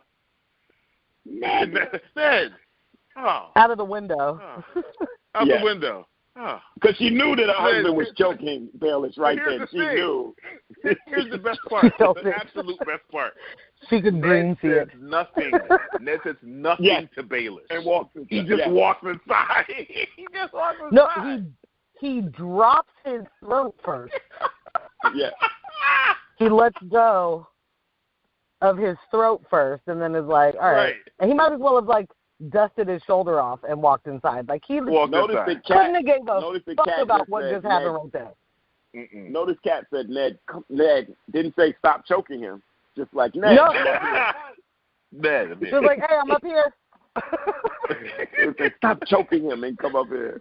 And then then Baelish says I'm upstairs. Baelish says the great line, Am. He says the great line. What was the line? I can't remember. Stark says something. Starks. Swift tempers, slow mind. Slow mind. Oh, Jesus Christ. Mhm. Mm-hmm. It's like, Bayless, I know you tried to get one in just now. We just watched you get choked out. You still don't have a win here. There's no W. Yoked up and choked out. Yoked up and choked out. And get the picture of him getting choked and make that the title of the episode. Regardless of what you title the episode, get the still of him getting choked. You funny man. And they would just, oh, that's a great Yoked up and choked out. I like that. Yoked up and choked out. You funny man. Now we're right back to the wall. Night's Watch. I think this is when John is in the little mess hall area. Well, weapons and they room, walking like putting away the weapons room. Yeah, they're putting away the sparring stuff. Mm-hmm. So he's putting all the stuff away, and he's just fucked up all of those guys. But 3 dudes just got their ass fully handed to them, and they are level 10 livid. They are off their rockers at this moment. They feel so disrespected and degraded that this one fucking guy with the fucking hair is going to come in here and treat us like this. With the fucking hair. So they go in there on some, like, prison shit. They're about to fucking, like, jump rape John. Him. Yeah, about to rape him. Rape him in the broom closet. In the arm. What's the prison rape position? 2 in the arm. You know what I mean? Right. And the thing that was funny to me is that didn't you all 3 just get your asses whooped by this one person, and now you cornered him in the room with all the weapons in it? Like, yeah, but that's the thing. They clearly conspired because, like, if we join forces, talked about it before probably beat him. Oh, for sure. They talked about it before they were like, "Oh, I see. Okay. He can't beat the 3 of us at the same time." Exactly right. We're gonna give a signal. When I give the signal, Gren, you grab his right arm. Well, do I grab the right? What right? His other right. You hit him in the face. Right. His other right. They're like, you broke my nose, bastard. How's it feel now? What about now? So, yeah, they totally corner him and try and intimidate him. And John is John, so he's kind of like, well, this is interesting. This is shaping up to be different than what I expected. I also don't know why you guys are so mad. I'm just clearly better than you. And I don't know what, like, John's disconnect of, like, other people are other people is, that not everyone is you or has your experience or did the same things you did. Like, he legit just can't get past his nose yet, you know? Like, well, if I can do it, you can do it. So why are you taking so long to be able to do it? What the fuck's wrong with you? I'm clearly so much better. And I don't remember having that feeling about John the first time I watched this. But watching it the second time is like, you are arrogant as fuck for a lot of things. For, like, why?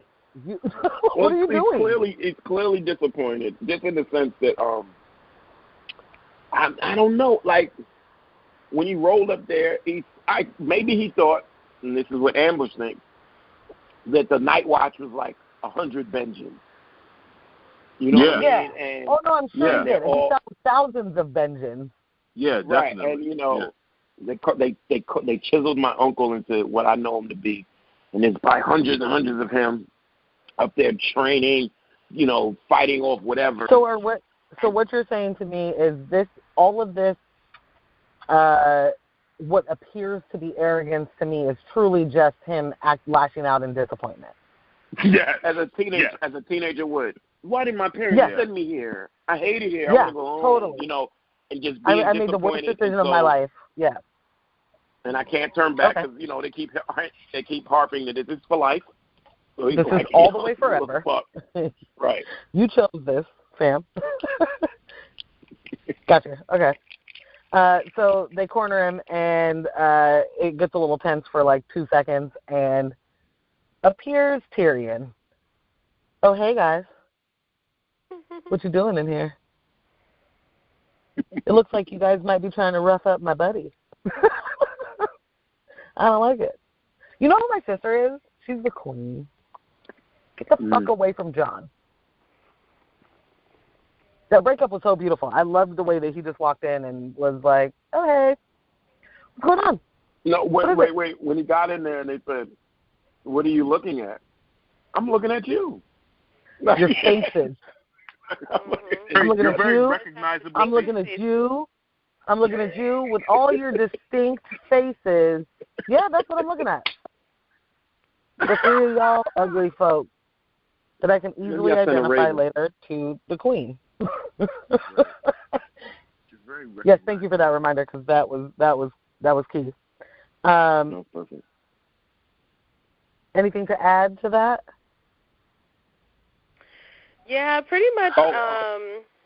You know, John's kind of having like a pity party with Tyrion. It was just like, y'all left me here to rot, blah blah blah, and Tyrion kind of like puts him on, like, you know, like he says in so many words, like, you really kind of need to be training these niggas, like, yeah, you have some skills, blah blah blah, but don't forget why you have those skills, and you know, the people that you're with didn't have those same things that you had, and like. I feel like he's the first one to put him on to, like, you need to be helping these people instead of, like, sitting here crying and trying to, like, beat them all up and think that that's going to get you somewhere farther. And brought him down to earth when Tyrion was breaking down each one of those. Gren was this. I can't remember the specifics, but Gren went through this and Pip went through that. Yeah. So, like, you know, they need your help to meet them somewhere in the middle here. Don't think that you're above these people because you can learn from them too. Because I thought he was talking shit when he was like, y'all have distinctive faces. But then when he was talking to John and he told him the backstory to each of those dudes, I was like, oh, shit, he really does know who they are. Okay. Totally. Mm-hmm. Yeah. So that was interesting. And then I'm sorry, Morgs, but then he's like, your brother woke. Yes. Yes. Everybody's like, I read your Raven, B. Right? Terrible. Terrible. Oh, yeah, by the way, I read your Raven. You don't even need this shit. Your brother awake. Yeah. I don't know. Yeah, like, I don't know if you heard, but, you know, your brother awake. What you mean you don't know if I heard? Mm-hmm. They read Ravens every day. What'd you say, Cass? I said they read Ravens around here every day, B. Pretty much. Hey, day, dog. God. Oh, yeah. So we get back to Cat in the whorehouse, not being a back alley Sally, trying to talk Ned off the ledge, like, well, hold on, let me explain to you, this is actually a good thing. I know I shouldn't be here. Baelish is a dick, but not really, because he's also my family, but he's not, but he is. He's your brother? This your brother? This your brother? Oh, yeah. This your brother? Damn, that was my favorite part. He's like my little brother, Ned. This your brother. So, Kat's explaining to him basically everything that Baelish has said to her in a way to get Ned to buy into this. And I know that Kat's not doing it to get him to buy in. She's trying to get him to believe the truth that she believes is the truth. Right. And Ned is definitely in a state of confusion. He's a Mr. Crab meme for sure. But he's also like, I don't trust that fucking guy. What are you doing listening to him? Like, so I see both of those things in Ned's face. Like, I'm confused on what you're telling me. Slow down. And also, he can't be involved. He's an awful person. What is this? And she hits him with that shit. This is my little brother. He would never do anything to betray my trust. Come on. Stand him. You're like a brother to me. Come on. Like, nigga. Okay. Peter will help us find the truth. I think that's what she says. It's like, and didn't he kind of like swear to Ned? Yeah, and didn't he like kind of swear to Ned that he would help? Like, there was some fake little, promise he gave Ned in that moment, and I'm just like, oh, like all you're doing is lying. He also tied it up with, you're a true friend. Then Kat said that to him. I'll never forget this. And he was something like, "Don't let it get out. I have a reputation to protect." Mm-hmm. Yes. Yeah. He's slimy. He makes me sick. He is a sex offender. And he needs to be on a registry. Yeah. He's definitely a sex offender. He's so fucking gross. Yeah, he's the worst. Absolute. I thought I had another point for that, but I don't think I do. So we move on to Lannisters. Oh, my God, the twin powers. So this, all right, I had so many thoughts during this scene. So first of all, Jaime comes to Cersei's room, and she's just like typical Cersei, blaming everything on Jaime. How could you have done that? How could you have been so stupid? Blah, blah, blah. And Jaime's like, oh, it's cool. He woke up. He don't remember anything. But what if it comes back to him? Then what? And she's like, then we'll say he was lying and that he doesn't know he was knocked out for a while. And dumb we can, kid. Yeah, like we can outwit a 10-year-old. Like we cool. And she's like, and what about my husband? And he's like, and what about that nigga? Like, I'll go to war with you. Like, we'll battle for Cersei's cunt. And it was just like, this is disgusting, This is so gross. Everything's a joke. Everything's a joke with Jaime. Everything's so funny. Right, exactly. But, like, okay, so the thoughts that were coming to me were like, okay, wow, this is, like, super old school Jaime Cersei, right, where, like, Cersei actually, like, kind of cares what he's going to say. Like, she's, like, in this weird, fearful space instead of, like nowadays she's yelling at Jaime and telling Jaime what he needs to do and calling him a punk and a coward and, like, right. fucking stepping on his manhood and shit. But old school, she was kind of like, why'd you do that? Like, what are we going to do now? Like, that type of shit. And so it's such scared of Robert. Like, right. She's scared of Robert. So it's such a huge power shift. It's also, like, very, like, soap opera-ish, like, very weird in that, like, I don't know, like, bad wig, like, weird clothing still. Yes. Like, trying to figure it out. We just trying to figure it out. People were like, oh, the pilot was only a couple weeks ago, so I'm not sure how much we should really invest into costumes and wigs, but this is what we're going to get them. Trying to find Cersei's look. Yeah, exactly. And then the scene ends with them, like, in this, like, embrace where he's, pretty much spooning her from the back, like, I ain't gonna let nothing happen to you, girl. It's me and you in this world. It's all that matters. It's me and you. La, la, la. And it's just like, this is gross. Like, I wonder what Castro was saying back here, because Castro's so grossed He wasn't out saying by shit. He wasn't saying shit. He wasn't saying shit. He wasn't saying shit. He wasn't saying shit. He wasn't saying shit. Right, but, like, they are for real, like, spooning right now. And they're twins. And they're twins, and Castro doesn't care about twin sex. That's not a big deal to him. So get out. Right. So laid out a playing field, and I'm just watching the pieces move. Oh, sure. Sure, that's it. Okay. Oh, that's what we call it, watching the pieces move. Okay. Right. Yeah. A.k.a. twin sex with no problem. Yeah. Moving I never in said it and was out. I don't know where I got that from. I never said it was no problem. But, like, you've never had an issue you with haven't been them. appalled by it. Yeah, we got it from you. No, Aunt sex is the problem. Because that's what's happening right now.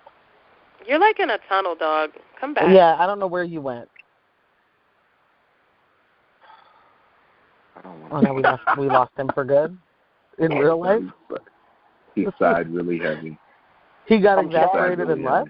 The goddamn cocksuckers. I hate all of y'all. I don't want to come back. All right? Yeah, I don't want to come back. I'm staying in my place. I don't want to come back. Like a child. I don't want to come back. I don't want to come back. I'm going to stay over here my ball and I'm going home. until you guys get your shit together. You're right. You're right. I got to get it together. So, yeah, that was pretty much it. They were just, like, boo-loving and the scene ended, but it was definitely a reminder for me of how their dynamic has switched because for several reasons, but like, you know, we talk about the growth of each character, and they've both like evolved into almost different people. Some you could see coming, but you know, like Jamie at this point, I wouldn't have thought that he would like, you know, turn into this sort of empathetic and kind of vulnerable person that he is now. No way. And so you seeing the dynamic of them together back then, it's just kind of like, oh, right, you guys were both like just crazy. So I do want to just interject really quick on my just my assessment of them in that moment is we get that dose of that weird sexual arousal that Cersei gets between someone being powerful with her and her being a little bit scared. Like, she didn't have the upper hand in that situation at all. And we've seen her be aroused when she has the upper hand, and that makes sense and all of that. But it was the, you know, he kind of manhandled her for a second, and she looked a little scared, and she was, like, immediately like, you could just pull my dress up if you want to. We don't have to talk. Right. Yeah. Yeah, we don't have to talk. We don't have to talk anymore because we totally get it. Yeah, no, I, like, totally get it. She was done. I don't need to hear your words anymore. Which is weird. And then there's an evolution of that. Like, it goes kind of straight to Jamie's not the powerful one with her in the end. And when they do unite in that regard, it's totally different than what it used to be. Yeah.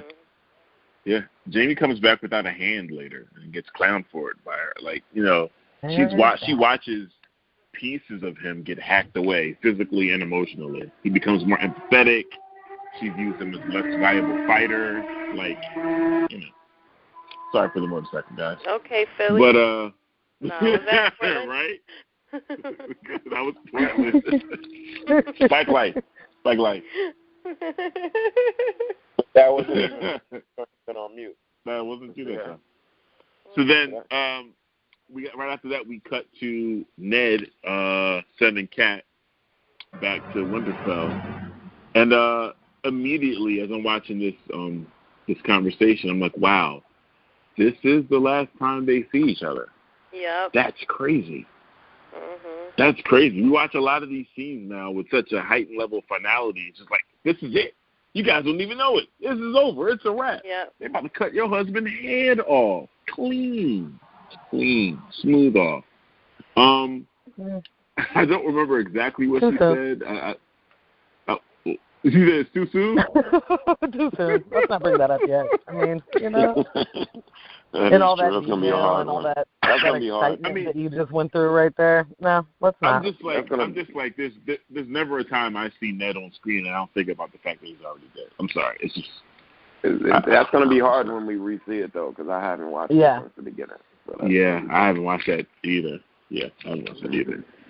But I don't remember too much of the conversation. I'm sure she probably reaffirmed her trust in Baelish.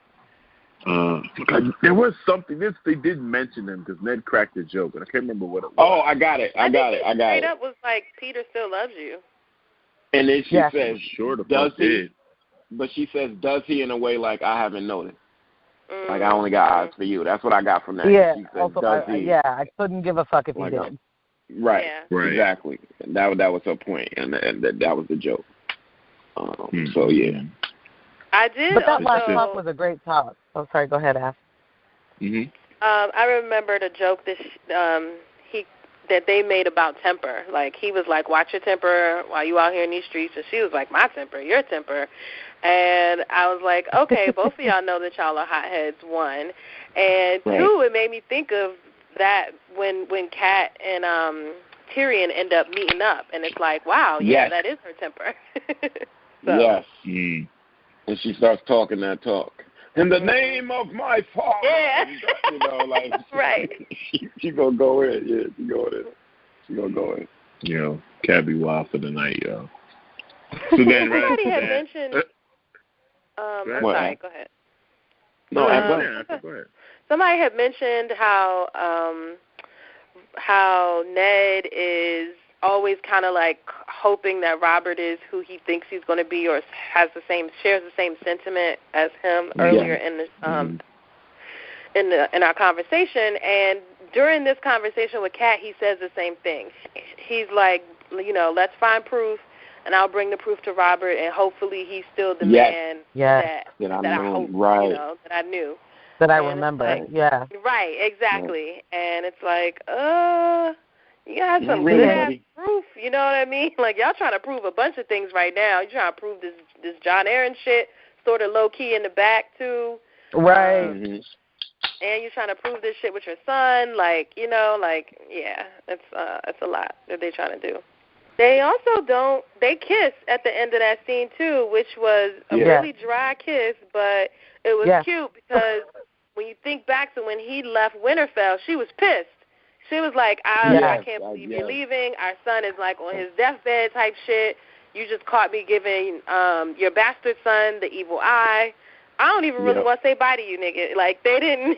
They didn't have a proper send-off. That is true. Yeah, they didn't. So, Amber, you mentioned this is the last time they see each other, but they do get a good send-off in. And I think she even, like, rides off on the horse and, like, looks back a little bit at it, like, hey. Hey.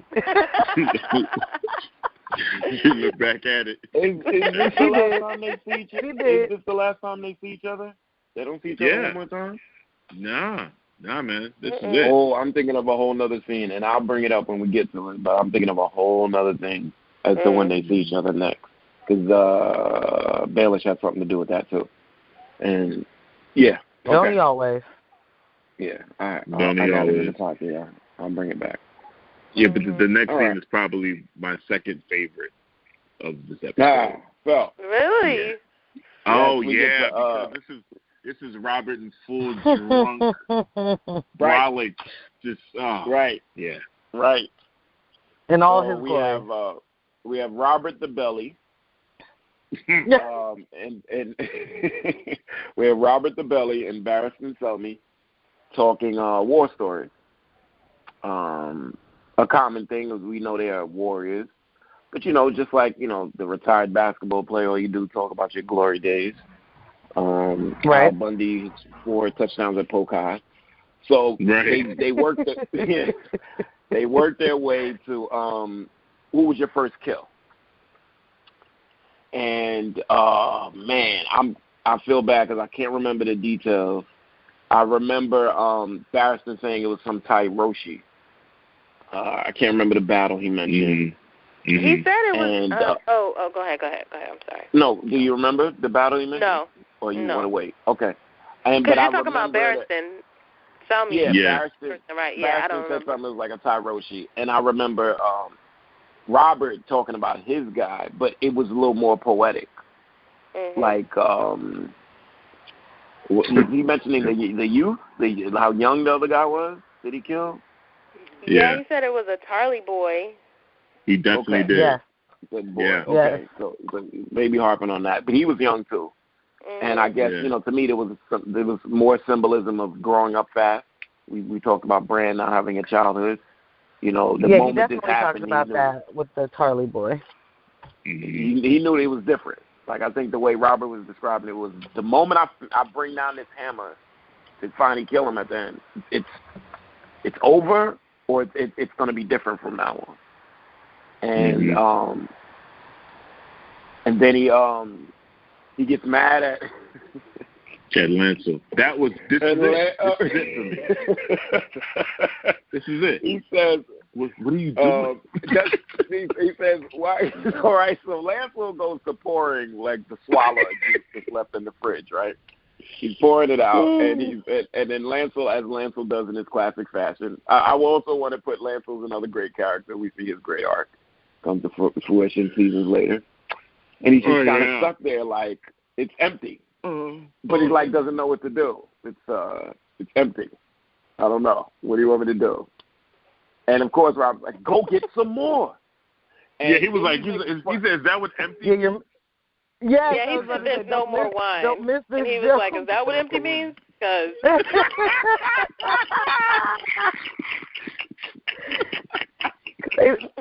for real? That's what that means? Doesn't Robert say something about his name? Like, who? Did he say something about his mother? Who named you? He said, "Who named you? A half-wit with a stutter?" Yeah, that's what he said. Yes. Yeah. Yo, he was killing Lancel, yo. He was then he calls Jamie in. He wants to continue this war story, but then he laments about how he's surrounded by Lannisters. Yeah. I can't remember. What did he say? Kingslayer. Get in here, Kingslayer. No, but doesn't he say something about he's like, Lannisters? call your cousin in here. He's like, call your cousin in here real quick. I'm surrounded by Lannisters. And he goes on about I'm surrounded by Lannisters and their smug faces and their arrogant attitudes and their blonde hair and these dumb bitches. Hair. That's what I want to their blonde hair. And their blonde hair. Yes. He gets to that. Yeah, like, fucking anyway. dumb bitches. And he stops himself. He's drunk. He stops himself like, well, that's a rant for another day. Let's get back to this. That's enough for now. I was about to go that's way enough off for now. Let's talk more about killing people, Kingslayer. So isn't it interesting that the king calls him Kingslayer? Like, wouldn't you refuse to call that nigga Kingslayer? Yes. I'd be like, nope. It's the continued mocking of his court. So whatever that mocking nickname, like Lancel, stuttering whore of a mother who couldn't name you Lancel, right? And so what do we say to Jamie? Kingslayer, get your ass in here. Doesn't it kill you? Doesn't it bother you? What is it that you're outside waiting by my door like a glorified doll or whatever? He's so... Yeah, he's a mean drunk. He is awful because he was like, how does it feel to wait at the door while your king drinks and eats and shits and fucks? Why are you talking to me like that? Right. About your sister. Right. And you know I'm talking about your sister. It's like, or I'm talking about the whores I'm fucking that are not your sister. That are not your sister.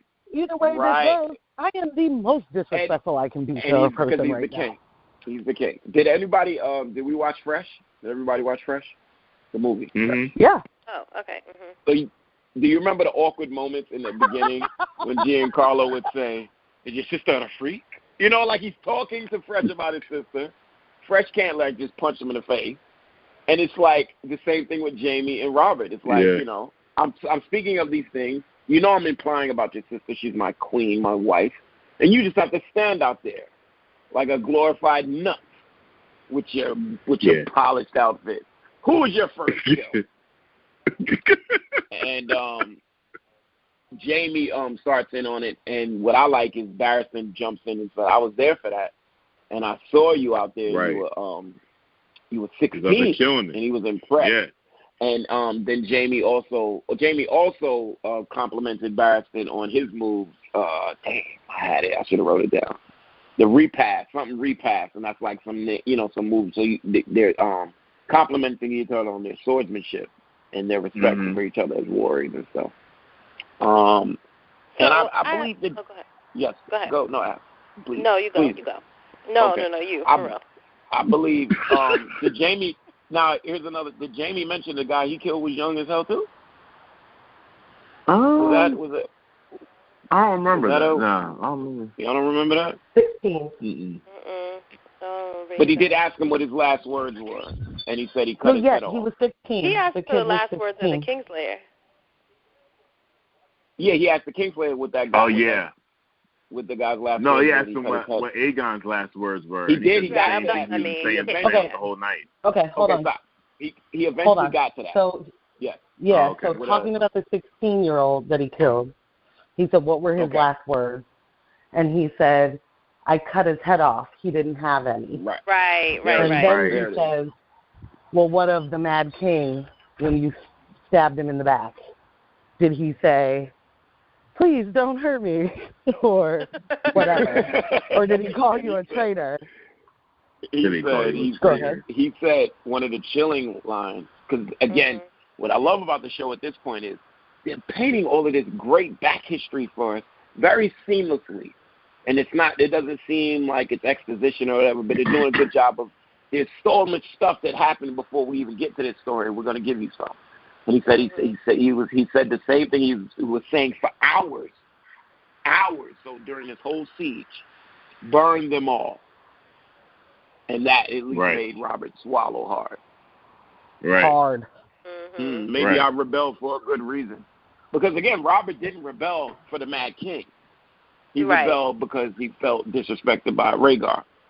So that's what I wanted to bring up, was that Robert, when he was talking about his first kill, he said it was a Tarly boy that was trying to end the rebellion.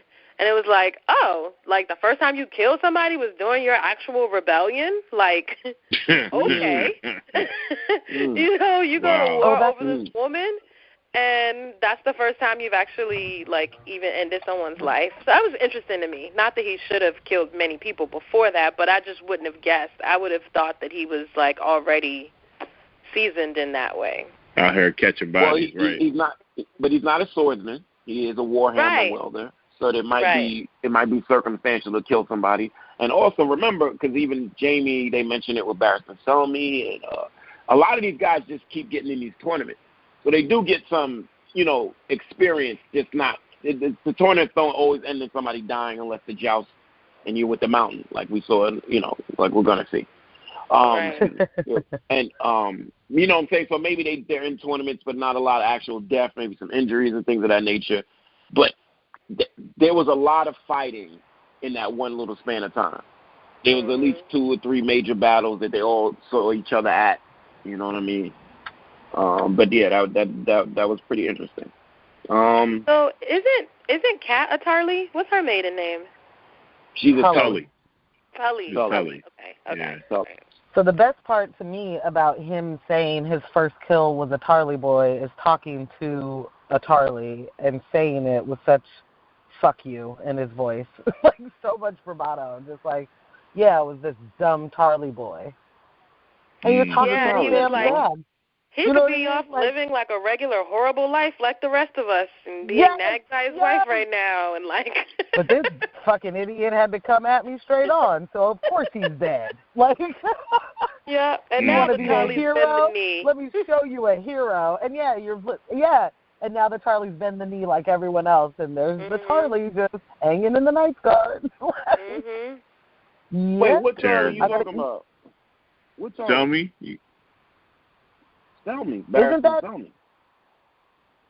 That wasn't Sam's dad? I thought that was Sam's dad the whole damn time. No. No. Oh yeah, no, he's actually at Horn Hill. They stay up there. That's Barristan Selmy. You know Barristan Selmy, but that's who I do, but I totally boy. Yeah. Yes, but in watching that yesterday, I was like, "Oh, that's Sam's dad. That's fucking wild. I never even noticed that he was there." Yeah. Right, that's my major slip. No, that's cool because at that point with Sam's dad, he is like amongst Lannister soldiers, so he kind of looks like them in their colors. So I get that. No, that was Barristan Selmy. So but I mean, but to even extend your point more. The king does talk about anybody to anybody in front of anybody. Yeah. He don't care. Oh yeah. You know, as you said, not even Kingslayer, Lancel. He respects Barristan Selmy. And remember that respect for Barristan Selmy extends because Selmy was working for the Mad King, and he didn't execute him. He just took him onto his Kingsguard when the rebellion was over. That was because everybody respected Barristan except Joffrey, obviously. We'll get to that. Right. So now we're again after the burn them, after the burn them all line, then we shoot to the Great Green Sea, and the Khalasar are traveling through it with their caravan. So Jorah and Dany are riding along. And this is an episode for me of much like last episode where Khaleesi is deciding to engulf herself in the culture and be a part of it and not hate every day of her life. Yes, so she is in Dothraki 101 with Jorah, and she's like, so where do they get these slaves from? I thought they didn't have any money, and what do they do here, and how does this work, and why do they do this? And he's giving her all the game, just running it all down.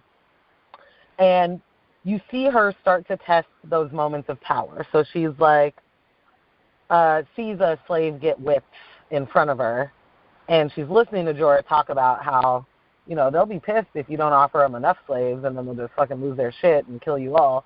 And she's like, command them to stop. Slaves are ugly. Or if the slaves are too ugly. Jesus, criminy. Yes. Yeah, that was crazy. So she commands them to stop. He's like, for how long? She's like, until I command them to go. Yo, that for me was like, Khaleesi. She was like, pull over. Yes. Yeah. Yes. Yeah. Don't let me out. Yeah. Let me out. Don't let me out. Don't let me out.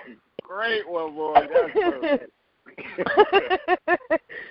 So she kind of goes off on her own for a second and is like taking she had a moment, no reason to stop the caravan, right? She just none whatsoever. No, okay. She's all of a sudden having a moment. I think. Mm-hmm. I think her moment of she's taking all this information in. She's also watching all this stuff happen as it's happening. We know that she's not. We know later that she's not a fan of the slave trade, and doesn't really want people to be slaves, and so there's a struggle happening, and in that struggle, she doesn't try to be the meek, mild Dany that she's been under her brother. For a moment, she decides, I'm the fucking queen of this shit, so let's see what happens.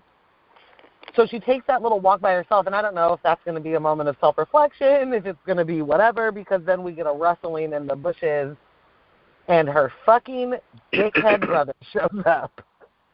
Yo, the second he comes through, I remember how this whole scene played out. And I was like, yes! You about to catch it. So he's like, hey, wait a minute. Listen, you don't get to call no shots. You don't get to tell me when to stop and start. These people will be my army. I am the dragon. What the hell is wrong with you? Man. You dare wake the dragon. He tried to wake the dragon. Oh, God. It's like, my guy. Like, at some point, she needed to be like, show me some fucking powers, B. You ain't got shit going. Yeah, it's like, wait a minute. Do you hear yourself? You just said wake. You're really missing it. You're really missing it. Wake, like, you're totally gone. Yeah. You said that out loud, right? Wake the dragon. Is anyone else here supposed to know what that even means? Why are you talking like this? You sound ridiculous. Right. And then there's a whip right around your neck. Oh! Oh! Where's that dragon? Dragons don't like horse leather around their necks. Oh, they don't like to be in captivity. Dragons don't like to be in captivity. Game of Thrones. Jorah's there. One of her handmaidens is there. Homeboy. Phil said he ends up dying later. Homeboy's got him around his neck with the whip, and he's like, listen, what are we doing? So I kill him, right? What's happening right now? So, at least take an air. It's customary. Take an air. Something. It is customary. Just want to do that. Again, wait, why? Viserys pulled a sword out on her. Like that part too. Like, he does it. That was, Viserys hemmed her, or Viserys. He hemmed her up and pulled a sword on her. Like, he is so mannish with her. I didn't like, mean she's not. Viserys. What's his name? Oh, yeah. Viserys. You said Viserys. So, yes, I'm sorry. Okay. All right. Yeah. We're all on the same boat. He's so unaware of his surroundings that he thought that was the move. You really thought you could just pull a sword on her? Bruh, we in front of the club. What security and everything what was he mad about? What was he mad about, y'all? I don't. He was mad because she stopped the horde. Yeah, she told them. She told them to stop, and he was like, "Who the fuck is you, bitch?" And said, "I don't take commands from these Dothraki or their sluts." That's how he told his sister. Yeah. So is that the way that he's including her? He's addressing her as the as their sluts? Yes. As he put the fucking sword to her throat? Yes. Oh yeah. Yeah. Yeah. Oh. Yeah. And even more to that point, when she first said, let's stop or pull over or whatever, stop the horde, even Jorah was like, oh, you talking like a queen now, girl. And she was like, nah, he said, I'm talking like a Khaleesi. But you wouldn't think that something that simple would be, but that's like you got 50 fucking, troops behind you or a couple thousand and you're like, everyone needs to stop. So you are like asserting some authority, but like in the moment, I don't think we really saw how big of a deal it was. But when Jorah said that, I was like, oh, okay, I guess it is like kind of a big deal.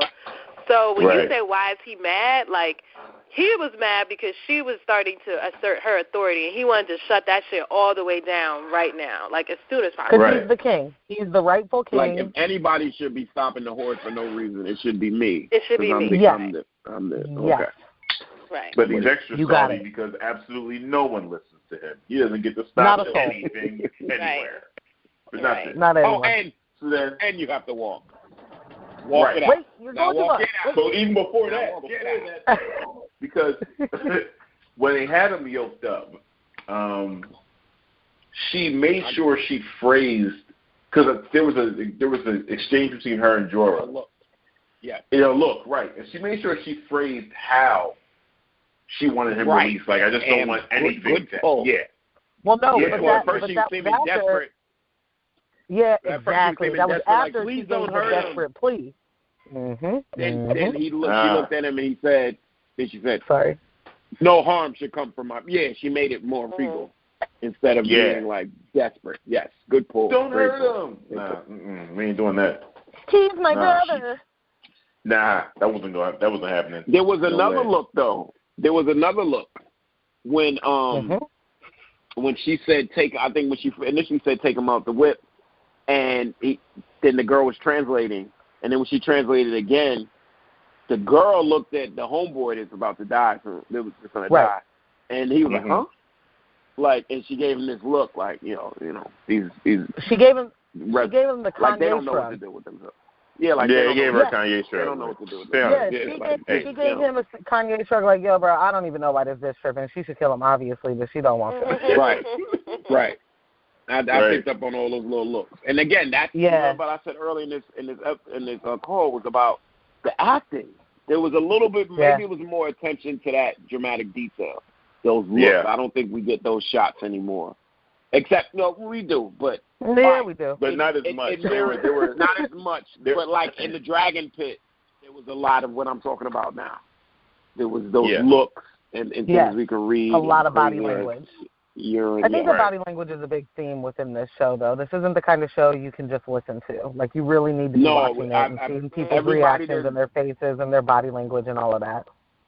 All the people, they're not friends, they're coworkers that are watching it now, they all say they can't watch it while they're doing something on their phone or their kids are running around. They got to shut everything down. They don't watch unless they have total quiet where they can focus and pay attention. They already know that the detail is going to be immaculate. Right. Yeah. So then, scene ends with Viserys trying to hop back on his horse, and Homeboy's like, no, we're not doing that. You need to walk it off, man. You're a little upset. You're a little tense right now. Now walk it out. Walk it out. Walk it out. Walk it out. He said walk it out. Can I just... Oh, Ratchet walk it out. Khaleesi walk it out. Now walk it out. Oh, shit. I do just want to pull something through from season 7. There's something that Castro has brought up a lot, which is the implicit racism, right? And there is a moment when Viserys gets released from the whip and he's on the ground and he says, Jorah, you killed that Dothraki dog. Yeah, he does. That to me, that was it. I was like, oh, Castro, there it is. He called Jorah a nigger. Yeah. Yeah. That was it. Niggers. Yes, and Jorah's face of like, bro, do you even know who you are? You ain't. Yeah, he was like, Khaleesi, you even know where you at right now, fam? Yeah, he was like, this is so dumb. You can't even address me like that. Khaleesi, you ready to roll or no? Like, what you want to do? Right. He didn't even respond y'all hear to somebody him. talking or no? Y'all hear somebody talking or no? Or no? He just didn't. No, I'm not even responding to this bullshit. He's like a completely. He's like the grown-up version of what Joffrey would turn into. Like, how do you think? How in your mind did you think there was a horde of people here? You want Jorah to kill this one guy, and then what? Then what's the next move? Then what? You're not king. Like, so. But I mean, but seriously, guess what? What king? What king? Yes. What is he doing? King of what? Like, what are you doing? Also, I understand this is a fantasy story, but you're really not a dragon. Like, you can't blow fire. You can't do anything. You can't fly away to escape the situation. But in real life, he's gonna push Danny into the whole pile of them and just run in a direction. Exactly. I got warrants. Get that out.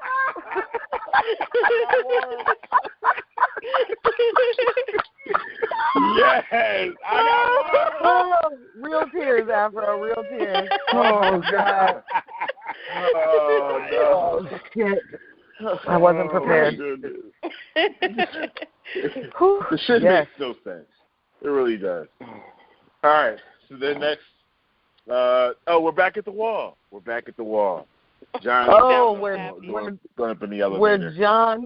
Where John has to do 100 man-hours worth of work to get the elevator to start.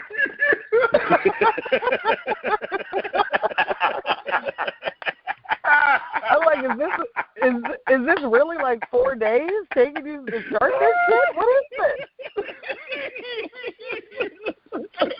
It is the most ineffective elevator system. Are the stairs how many shots it took to? We're cranking, we're shaking. There was a guy down there, wasn't there? A guy doing something. Well, how long do you think that thing took him to get up there? All day. Well, no, then the ride has to take at least a whole day. Like that wall, they give us that expansive shot twice in this episode, and you see how big that shit is. It definitely took a solid 20 hours to get up that fucking thing, and I think it's like Maester Aemon that's fucking doing the crank or something. Like, it makes no sense how slow that fucking thing goes. His blind ass. He's the right way. He's just old and blind and moving his two arms together. Like, we'll get there, John. You'll get there.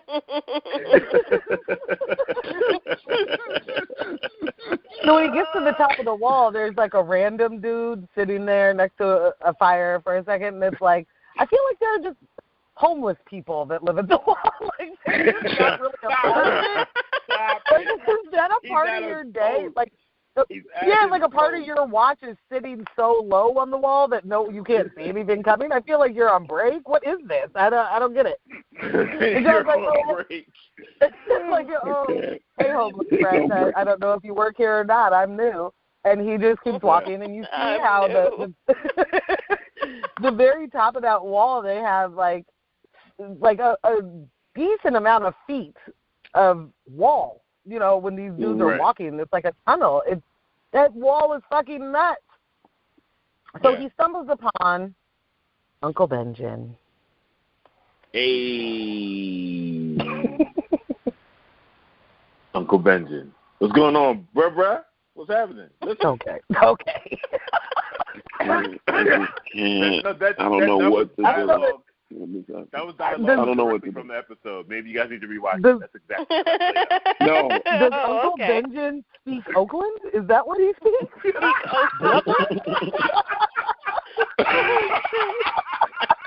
Sorry, y'all. Uncle Benjen going to Oakland, picking up all the greatness from Messy Marv and just be walking away? Is that what happened? I am so sorry to my 2 Oakland listeners. Why? Your friends are going to thank me for that shout out to Oakland. That's what's about to happen. Get in the comments. The Messy Marv pull out. Gotta get in the comments. Oh my God, I can't even breathe, yo. I can't. Bread. Bread. I can't. Bread. Shigadell. So he walks up on Benjamin. Benjamin's like, I wanted to be up here when you saw for the first time, the view from the top of the wall. It's like, as you guys mentioned before, Benjamin doesn't like being around people too much. I gotta go. You're here now? Okay. I was waiting for this point. I wanted you to get to the top of the wall before I had to tell you I gotta go. So you stay at the top of the wall. I'm out of here. Okay. And I'm out. Benjamin, can we now classify Benjamin as a deadbeat?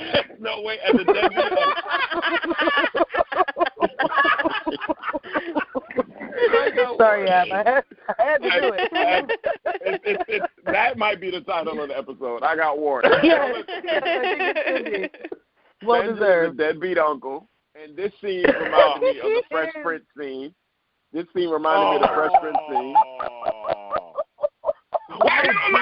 would you do that? Why you don't love me? Why would you love me? That was horrible. Why would you do that? Damn. Ben Vereen in one of his most villainous Everybody roles hurts right now. backwards, right? Yeah. We don't think about his glorious Ben Vereen. He was a top. He tapped a bit, right? He danced a little bit, right, in his heyday, right? Definitely. So we don't think. I don't think about that at all. I think about his trucker outfit, his hat backwards, and him saying, like every time Will would have an offer, they would say, I'll just ride the back. Yeah, well, that's what Benjamin is doing to John. Yeah, I know you came up here to be with me in the night watch, and I know you're kind of ready to be this ranger. I'm ready. But, yeah, you're a squire, so go do that, and I'm out. So, see you when I see you. He was like, I'm better than anyone up here. I got warrants. I'm ready. I'm better than everyone up here. You're not better than anyone. Your award. You can go vote your award. Yep. You chumped him immediately. You haven't earned a damn thing. You're better than no one. I was like, bang, yeah. bang, he hit him with the fucking Snoop in Baby Boy, like, fuck your fort, little nigga. You know what I mean? He didn't let him have shit. He was like, you're not a ranger. You ain't shit, actually. You're not coming with me. Actually, you ain't shit. Yeah. You're better than no one. You get it when you earn it. And they hammered home through this scene that John is obviously cold as shit. He hasn't mastered his fur coat. Yeah. He's like always bundling up. It's way colder at the wall. Way colder than your little Winterfell, little baby winters that y'all been having. But it is that moment where, you got this cool uncle or auntie or whatever, and you're just like, I just want to do what they do, and as soon as I get to where they are, I can just hang out with them and be with them all the time. And they're like, I'm glad you're here. You're closer to me, but I still got mad other shit to do. I know you just glamorized this like we were just going to sit here and, like, drink wine and chill and, like, be all up under each other. And train together. Yeah, but, like, that's not what's about to happen, but I'm happy that you made it here, and now you got to go through all the 50-11 steps that I did, Right. And 50-11. Your uncle. 50-11. And I think it was also, John, like, the moments where you can, like, for real see somebody's white privilege, like, settling in on them. Like, yes. I did think I was better than all of them. And maybe I have to actually rethink that, because I had a conversation with Tyrion a little bit ago, and now my own uncle is telling me. And so you can really see it kind of sitting in on his, like, oh, okay, like. Yeah. Oh, shit. I need to work out. He's getting boxed in with reality on all sides. It's just like, none of this is as cool as I ever thought it was going to be. We should have went yachting. Like, he's just totally like, man. But then this is what? Correct me if I'm wrong. This is the last time he sees Benjen before Benjen becomes Cold Hands, right? Cold Hands. Yes. Yeah. I don't know. He never sees him. I'm not going to pretend that. I mean, you don't see him again. Well, no, it is true because remember, part of John's thing going up beyond the wall and all that was also looking for Benjen. He always is kind of looking for Benjen. Bran sees Benjen before John does, but John doesn't. Yes. It doesn't see him until Benjen saves his life. Yeah. So. Yeah. That was. You right. And probably thought he was hallucinating. Remember, he was freezing cold. He just came out the water. Yeah. He's like, "What you, Benjen?" He thought he was dying. He had to. First of all, he lost his complete mind.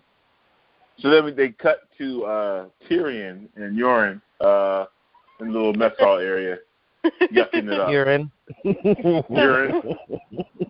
No, this is not urine. Yarn. Yiggy, yes, y'allin'.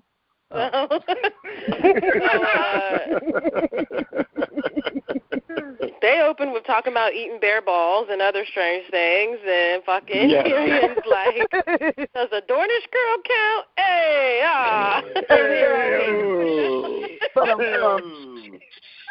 So Andrew Dice Clay. That's what it was, Ab. It was, what's the strangest thing you've ever ate? Yeah. That's what it was. Yeah. The strangest thing you've ever ate. Yeah. Oh, I didn't hear you say it. Sorry. It's okay.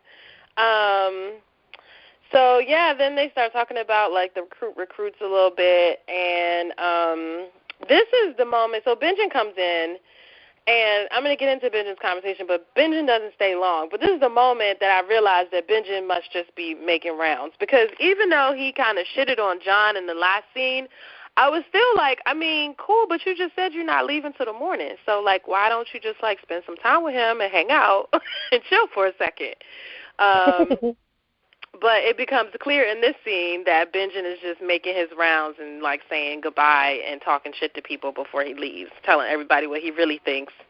And so for me, it's Benjen's way. It's his way. Okay. It's his way.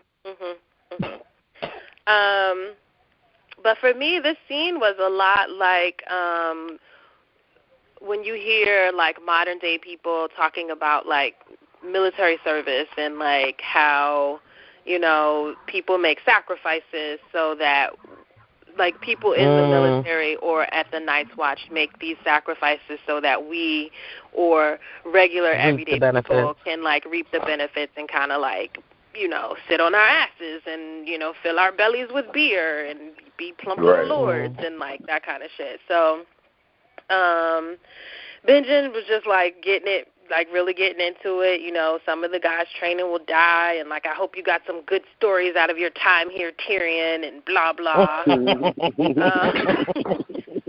I'm mad. That you can use with your little whores, you know. And so Tyrion's like, I appreciate your service, and you're very wonderful. And Benjen's like, people say that anything comes before but is bullshit. And he's like, but.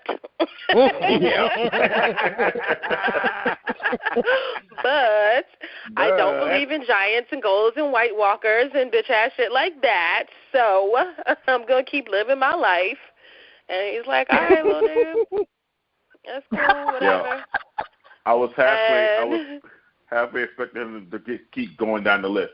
And Snarks and Grumpkins, and I was prepared. Goblins and oh my,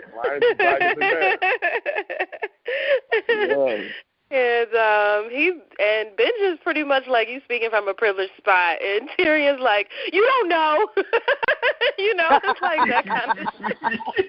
You didn't live my life. You don't know. But it is another one of those super privileged moments because, you know, Tyrion and Jon have already said that they have stuff in common, but the stuff that they have in common is that they feel like outcasts within their specific families. And maybe Tyrion a little more so, like, out in the world. He does, like, you know, because he has this, you know, physical aesthetic that people can, like, call out right away. And so the world does make him feel like he doesn't belong. But they still sit in these very privileged, rich families where they're able to, like, deal with these outcasted kind of feelings, but still, like, have a big-ass fucking wolf on your jacket and cape, or like, having gold coins to throw around at people to shut them up or to like get what you want. So I think can I ask y'all a question? Can I ask everybody something? How unique does it appear that Tyrion's dwarfism is to the realm? Like, I don't feel like there's a lot of dwarfs walking around. We don't see any other ones. Either. So here's we don't see any others. Yeah, so kick that off.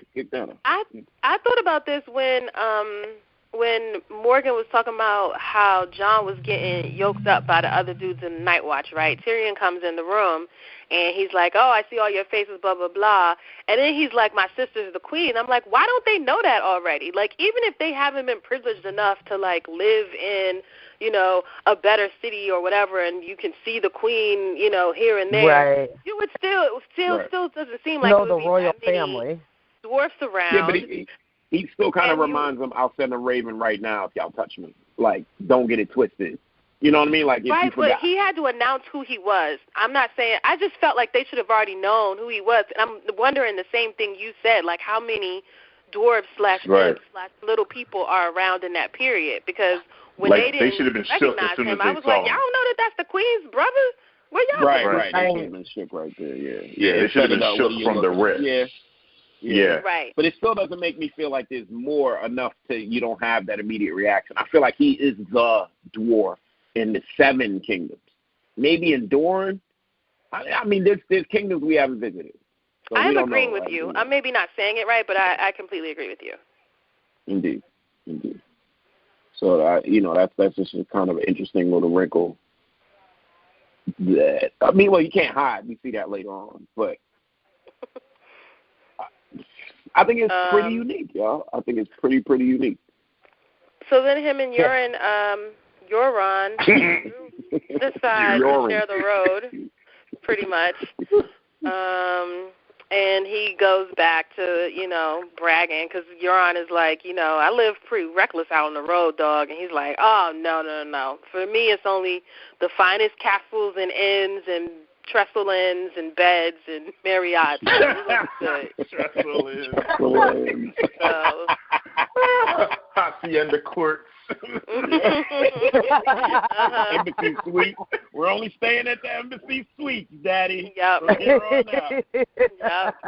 So again, to reiterate, like we've been saying earlier, this is another one of those conversations that in my first watching of the show, even in my second watching of the show, I did not have a specific reason to pay attention to these conversations. And so it's interesting to be like, oh, this is what they were actually talking about. Because the dialogue was just heavy and kind of laborious, and you just are like, nothing is happening that's action-packed. Okay, you see these two guys sitting here drinking, but, there's actually like a lot that, not a lot that happens in that scene, but I hadn't paid attention to it before. And I did not know how the two of them ended up getting on the road, and so you see that the scene together, right? With that. So, yeah. Anybody else want to add anything to that? Nope. Good. Yes, my girl. Yes. Manheim Steamroller. Keep my it girl. going. This early in the game, she becomes my girl. Episode 3. My she girl. called her that early. My girl is fucking, again, Dothraki 101, scene open, she's like practicing the language, repeating after her homegirl. Homegirl's rubbing on her boobs and braiding her hair. Like, yo, hanging a little heavy in the boob area, girl. That's when you know, like. Morgan is dying. But see, no, like, that's some road dog shit. Like, girl, it's like when fucking, it's like. These are different. Something different in this picture, and it's your boob. It's that pat that only homegirls can, like, really do. Even though Sansa's being like a traitor bitch, but it's still like, oh, okay. That happens certain too. people touch you, and your instinct, you just jump, like, whoa, get off that. You know what I'm saying? But she's whoa, she's like, for real, like, testing out, like, should I buy this grapefruit? Should I buy this mango? Like, you know what I'm saying? She's like Really, you ripe, you too early. Exactly. Yes. Like your body changed, and she's and as she's saying that, because I hate that girl so much, and I just also Right.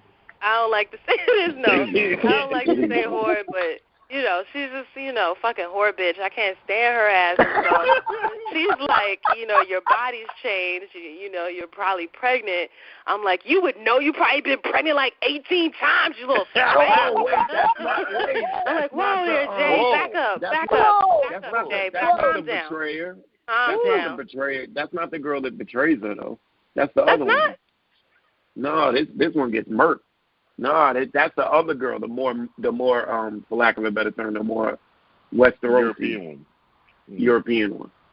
Oh. She has like reddish hair, brown hair. Yeah, that one she gets murked. Well, I need to back up on my aggression then, because I have. Yeah, I was. But it is. She is one of the handmaidens. We understand. Yeah, we know. You know what's crazy, Ab? Young girl. What's crazy is we're gonna see the girl that's the actual betrayer and immediately be like, "It's that bitch." Yeah. Yeah. It's her. And we're gonna see how I do that. All right. We're gonna see her tendencies that were leading us to know that she was gonna be with Zorar, whatever the fuck his name is. Yeah. She was always about that, trying to make that move. Yep. So anyway, that's pretty much it. Your body's changed. When did you bleed last? That's the You there's a glimmer in Danny's eyes. Yeah. Oh, she also says, what's the saying? Like it's a gift from the stallion god or something like that. Stallion, yeah. Oh, yeah. Uh-huh. Yeah. So she gives her that saying, and then later she uses it. So. Right. That saying. The stallion that will mount the world. The stallion that they didn't say that part world? Yet. Not that part yet. Oh, okay. Nope. Okay. Not yet. But it's just different stallion part. Right. So more stallion. My more favorite stallion. like phrasing. Right. Jorah plans the Dothraki baby shower. Like,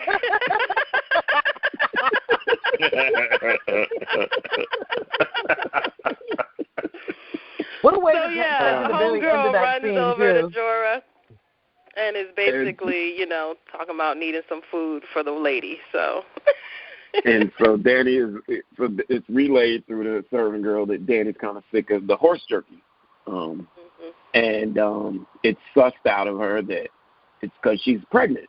You got to find something else for her to eat. She's probably having different cravings or whatever. She just can't eat horse. And before that comes out, she's kind of going back and forth with homeboy, Ponytail. That's what I'll call him. And like, look, she don't want these dogs or whatever. Like, get her something to eat. What's wrong with you? And it was funny because the way they were acting at first, they never even reeled in the show. I thought they were like a couple.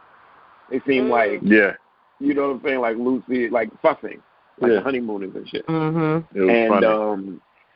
I mean, but the way they go the eyes in your head, probably woman. have had sex. You see rabbits around here, woman? Where am I gonna get rabbits at? Yeah, it's like, do you have eyes in your head, woman? What do you see? Oh, yeah. You see any of those animals around here? You have eyes in your head. And then at the same time, Jorah processes this information, and you see him start acting sketchy as all fuck. He's yeah, I gotta go to Kohor. Yeah. So you got that? Yes. Good? Yeah. So I'll be right. Yeah. I'll go with you. I'll go with you. No. No. It's cool. I'm just gonna run over here. But do this for a quick second. I'll meet you. Bomb. I'll meet you out there, right? All right. Yeah, right. bomb. Go ahead. It was the literal. What Morgs always say? Catch you next Tuesday. But it was like for real. Like, nah, I'll catch y'all on Tuesday. I know where y'all will probably. Tuesday. So he's I'll find y'all. Y'all ain't hard to find. Right. And this is most definitely the emoji with the hand and the thumb. Where you going, Jorah? When you were so devoted to Khaleesi, but now she's sleeping, and hey, I gotta go to Kohor. So there's he's some running the sketchy tail there. with his telling ass. Right, we know what that is. He's probably writing while he's riding. A writer in the night. He's probably scrabbling all over that little scroll he's about to send off. Yes. And yes. So he rides out to Kohor. Then we a lot of zigzagging I'm noticing in this episode. Yeah, continue. Go more. I mean, no, that was Ezra. So. I know. You said, oh. So this was kind of my fault because I just jumped to the food conversation. But we also learned in this scene, which I didn't remember, was that this is where Jorah talks about betraying his father. He doesn't get into how, but he says that when they're talking. Oh, yeah, because he's talking with Ponytail. The Ponytail. He's talking to Ponytail, and they're, like, talking about weapons and stuff. And and armor and all of that, Right. And it wasn't until this scene when they're talking about Dany's pregnancy that I remembered her having that scaly baby. And I was like, oh, man. Here we go. How could you have it? What? Oh, like giving birth to it? Yeah. I was like, wow, I totally forgot about that. And blood magic. Yeah, exactly. Yeah, I'm so early in the show, we're seeing all this wild stuff popping off. Like, man, you literally almost gave up to a half dragon. Like, what's happening there? Well, I think I also didn't remember that she was pregnant this early on. Period. Like I thought it was I think that what this rewatch is, I think this rewatch is showing us that at least this first season moved at a quick and a slow pace. Like, she's pregnant for a real long time. She doesn't have that baby in the next couple episodes, right? Like, right. Yeah. No, she's pregnant. It takes them a long time to get across different places, and they camp different places. But also the baby comes out scaly because the witch, though. Right. Blood magic. Mm-hmm.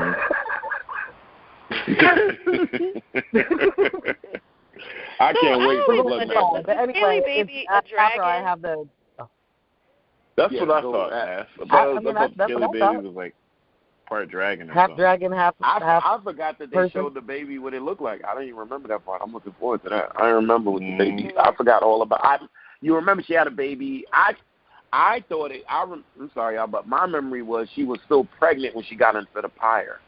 But it wasn't. Right? I know. No, that was afterwards. I know. Yeah. Wait, did the witch deliver the baby too? Is that what it happened? Yeah, the witch was in the tent. Fuck that. Yeah. I knew that was wrong. We'll get to that, but we knew that was wrong and something was fishy and all of that. We knew that. Yeah. Even if you wanted the show to have magic earlier than it did. Because I was one of those. I was like, or wanted that magic to work in the favor of what you wanted, like. And they weren't so fantastical. It wasn't like blue pixie dust was around this witch. She was a real witch, you know what I'm saying, and doing some evil things. So, we'll get to that. That's pretty good. Again,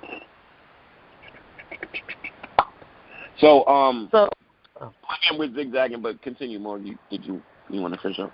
So we get back to the wall, and Lord Commander, Maester Aemon, and Tyrion are talking. And Tyrion's still on this, like, what are you guys even doing up here? You got a bunch of people. What's going on? You know? And they're explaining to him, you know, we don't have enough men. We don't have enough men to even man all the castles on the wall. We're kind of dying over here. We need some assistance. Tyrion's like, but nobody even believes in what's going on. No. Wildlings, sure. Whatever. But no, I'm not doing any of this. And they are like, how many winters have you survived? And Master Aemon is like, you did however many winters, but they were short. And this summer has been 9 years. And we're now getting to the point where we're getting reports from the Citadel that the days are getting shorter. We are not prepared. You need to talk to your sister. We need help. Winter is coming. What did he say? The Starks are always right. Winter is coming. And there's a look in Tyrion's face that he kind of starts to believe someone. Because, I'm sorry, what's the other guy's name? Lord Commander. He's like... Yeah, Lord Commander. Thank you. He's like, they tell us the people that have deserted, they're screaming from the moment that they desert the area to when they die that they're White Walkers. And he's like, yeah, well, fishermen say that they see mermaids too. And he's like, no, But literally from the moment they keep running, they keep saying it until Ned chops their head off. Right. And Tyrion was kind of like, wait, what? There was definitely a connection happening there. Yeah. He may not fully believe it yet, but he's definitely on his way because he senses the sincerity. Like, it's fully been just fun and fucking games for all of them in the South. They've never, ever had to really think about it. So to them, it's completely laughable. And to these people that are living right fucking next to it and killing wildlings that then become it or whatever, like, they know it. And he can feel it. You might be right. This shit might not be all that cool. Anybody add to that? I think you touched on pretty much everything there.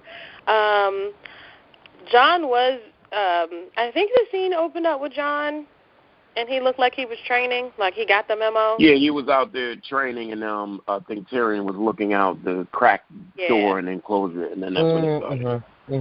Yeah. But we also know that, it's so hard in the beginning re-remembering the names. Who's the big guy yelling out the orders that eventually becomes John's advocate? I hate him. Yeah. What's his name? I don't think they even say it that much. But you see that this kind of works against John. Yeah, this kind of works against John a little bit. No, not Lannis Flint, the other taller guy. The one that's like belt. Oh man, he's like second in command. Yeah, it'll come to us. Yeah. But you see that again. This behavior works against John because it's like we know we're getting the dredges of society to work here. Literally, let's just call it what it is, to work here. But we don't need you as this darling with the long hair to remind us of that. Yeah. So we need your help, but you're still they always like remind him you're a squire. Go get Lord Commanders like coffee and shit like that. Like they always knock him down a couple of notches. While he's up there. Yeah, even Maester Aemon is like, the Night's Watch is a bunch of undisciplined boys and tired old men. So, send us a whole bunch of bullshit up here. Yeah, a whole bunch of bullshit. Yeah. But it was really a reach for them to be asking Tyrion to do that, number one, but two, to ask him to talk to his sister as if she would fucking care. Was like a reach. I mean, I know that, like, that's just like you passing your fucking mixtape off to, right. whoever. Yeah. He's the one with the hand. Can you take it up to your cousin at Sony? Oh, shit. But passing your mixtape on. Still, you just do it because, there's a 1 in, whatever, fucking 1,000 chance that something will happen from it. And so he did it. But I was just like scoff, like, yeah, okay. Certainly going to help. Right. She was barely in a position to help herself back then. Yeah, completely different. Back then, shut up, woman. Like that. Yeah. That's how he was talking. Be quiet, woman. I like that like that. But, that didn't last long. She had a plan. I got you, shut up, and I got you, woman, you fat fuck. Yeah, I'm pretty sure she won that round. I think I would score 1 win for her, right? Yeah. 4 wins for her. All right. So we go to Dany and Drogo. Don't need no stinking gender reveal party because let me tell you. Well, first of all, this is another reminder of like how some people do it on the road, how some people put up a tent and make that shit a home, because they're like in this sexy ass tent cuddling, and they got all kinds of fur throws all over them. And it's just like, like y'all are at home, like. Well, she was really, she was dreading the arranged marriage, but she's really falling in love with this guy. Absolutely. And, I think it's the first time she's been around, like, a man, Yes. And not her we brother. all see with her brothers. Right. Attitudes. Right.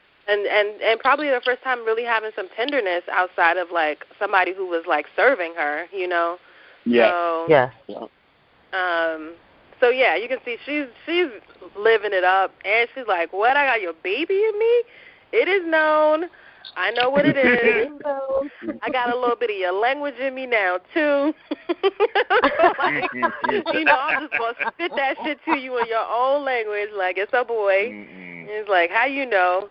Like, 'cause I know. It's like, bitch, you didn't even know you was pregnant 10 minutes ago. Like, your homegirl had to tell you. You got a baby in Now you know it's a whole boy. Now you exactly. Now you know the Right.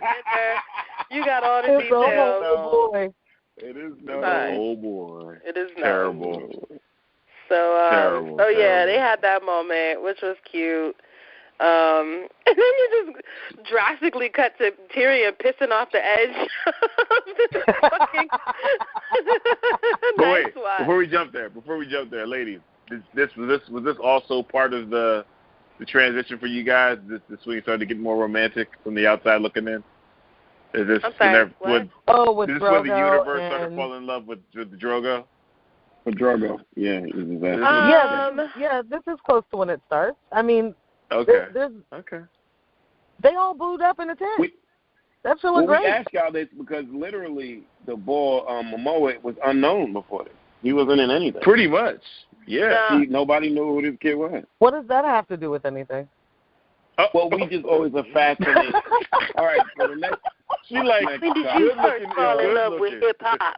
Oh, I fell in love with hip hop. No way! And you're gonna dive me with that. When did you fall in love with hip hop? I don't know how, but that's the name of the episode. Oh my god, that is the worst. Brown sugar. F is batting 1,000, dog. 1,000. 1,000. That was beautiful. Oh, thank God. When did you? That is the word. And then she on the radio station. So. Right, because Castro stopped the music. That was Am. That was you. Yeah. I'm sorry. You did. I was doing the good old Swift pass off. Wait. Just rack it up real quick. All right, I'm sorry, Am. To answer your question, I don't know. I can't really answer your question without getting too graphic, so I won't. But it was somewhere between the first and the second episode. Mm-hmm. All right. Thank you. Thank you for the warning. That question love has for you been is mad real. answered. We don't need to investigate that anymore. Yes. Yeah. And Am, for the record, Am, she's a texter. And for the record, Am, they've been texting each other a lot through these damn calls, and we're just sitting there like, do. You don't know. You don't know. I know. It is known.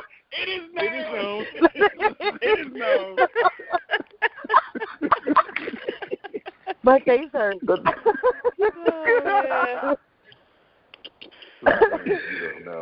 Oh boy. Goodness. They be texting all right, each other. we're back at the wall. We're gonna give Let's apologize them a for our compliment listeners. now. You ready? You ready? We're gonna give them a compliment. Let's just give them a compliment. You know, the youth boys need it.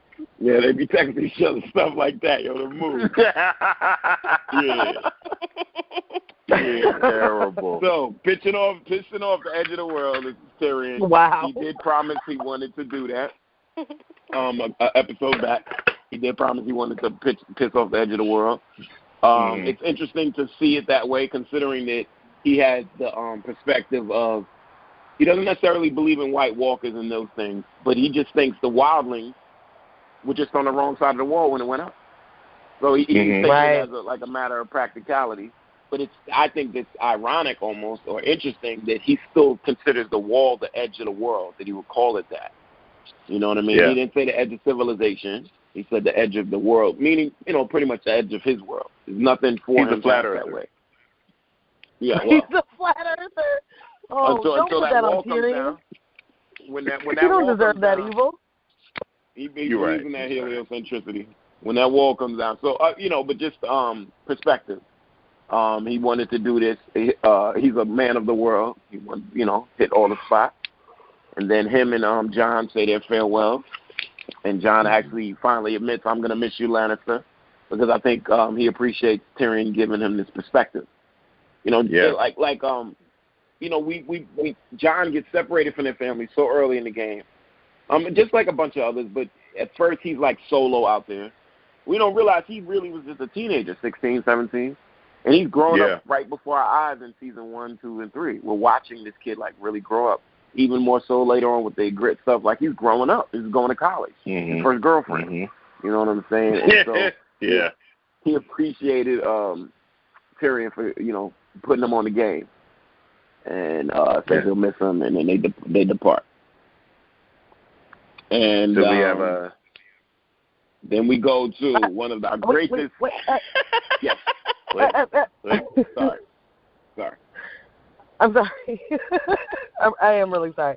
But there's a moment that I wanted to call back to because we were talking about earlier that they were talking about, or Tyrion being looked at as a dwarf and there not being that many, right?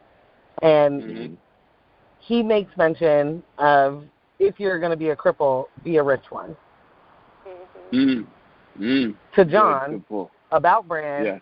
And so my other tie-in to that was we were talking about the disparaging incomes to Starks to Lannisters, but the Starks are still well off. They're not piss poor people, like. Oh yeah. Yeah.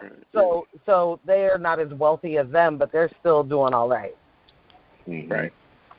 Good point. Good. That's all I got. So now we move on to the. Is there anything else? Anything else about?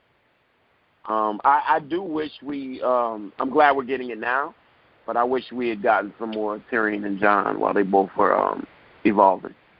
This is a really good pairing in hindsight when you look at it. They had so much in common. Tyrion was really schooling Jon to G.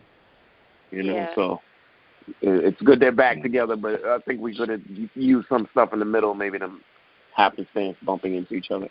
But now we move on to the introduction of one of our great characters, had a great impact, and made a great impression on us all. And really wasn't in the, we remember there was a little rumor of him still being somewhere. Oh, yeah. Like Bravo. He went back to Bravo. Yeah, we thought he went back to Bravo. But introducing Sirio Forel. Yeah. This dude lights up the screen every single time he pops up.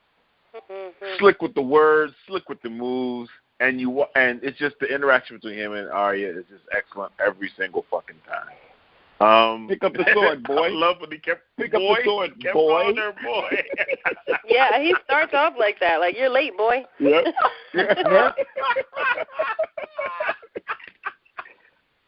But it's also to show you're training somebody. I'm gonna break you down. I'm breaking you down, or exactly. I'm breaking it all down. She was like, "I'm not a boy." And he was, "What did he say? You're not a swordsman either."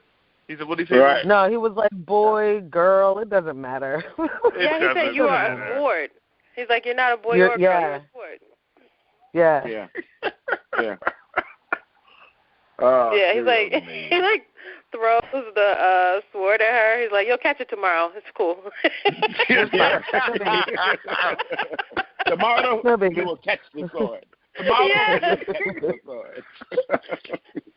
Yeah. Oh my God, yeah. He's definitely one of the best characters we got for just an ounce of the show. Every time he was on screen, bam. And then the way he went out was just amazing. Like Sirio was a boss. He was boss a move. Yeah, boss yeah, move. definitely a boss. So this is the first time she's getting her dancing lessons, her training, and then we see Ned looking on. He enters the room. It looks like at first he's a little delighted, but then he starts to look with a little dread. I'm sorry. Can we back up for 1 second? Can we just talk about Sirio's hair for a second? Like, what do we think is happening there?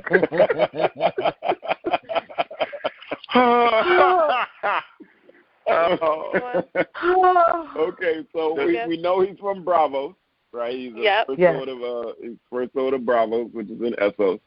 And to do a little book plug here.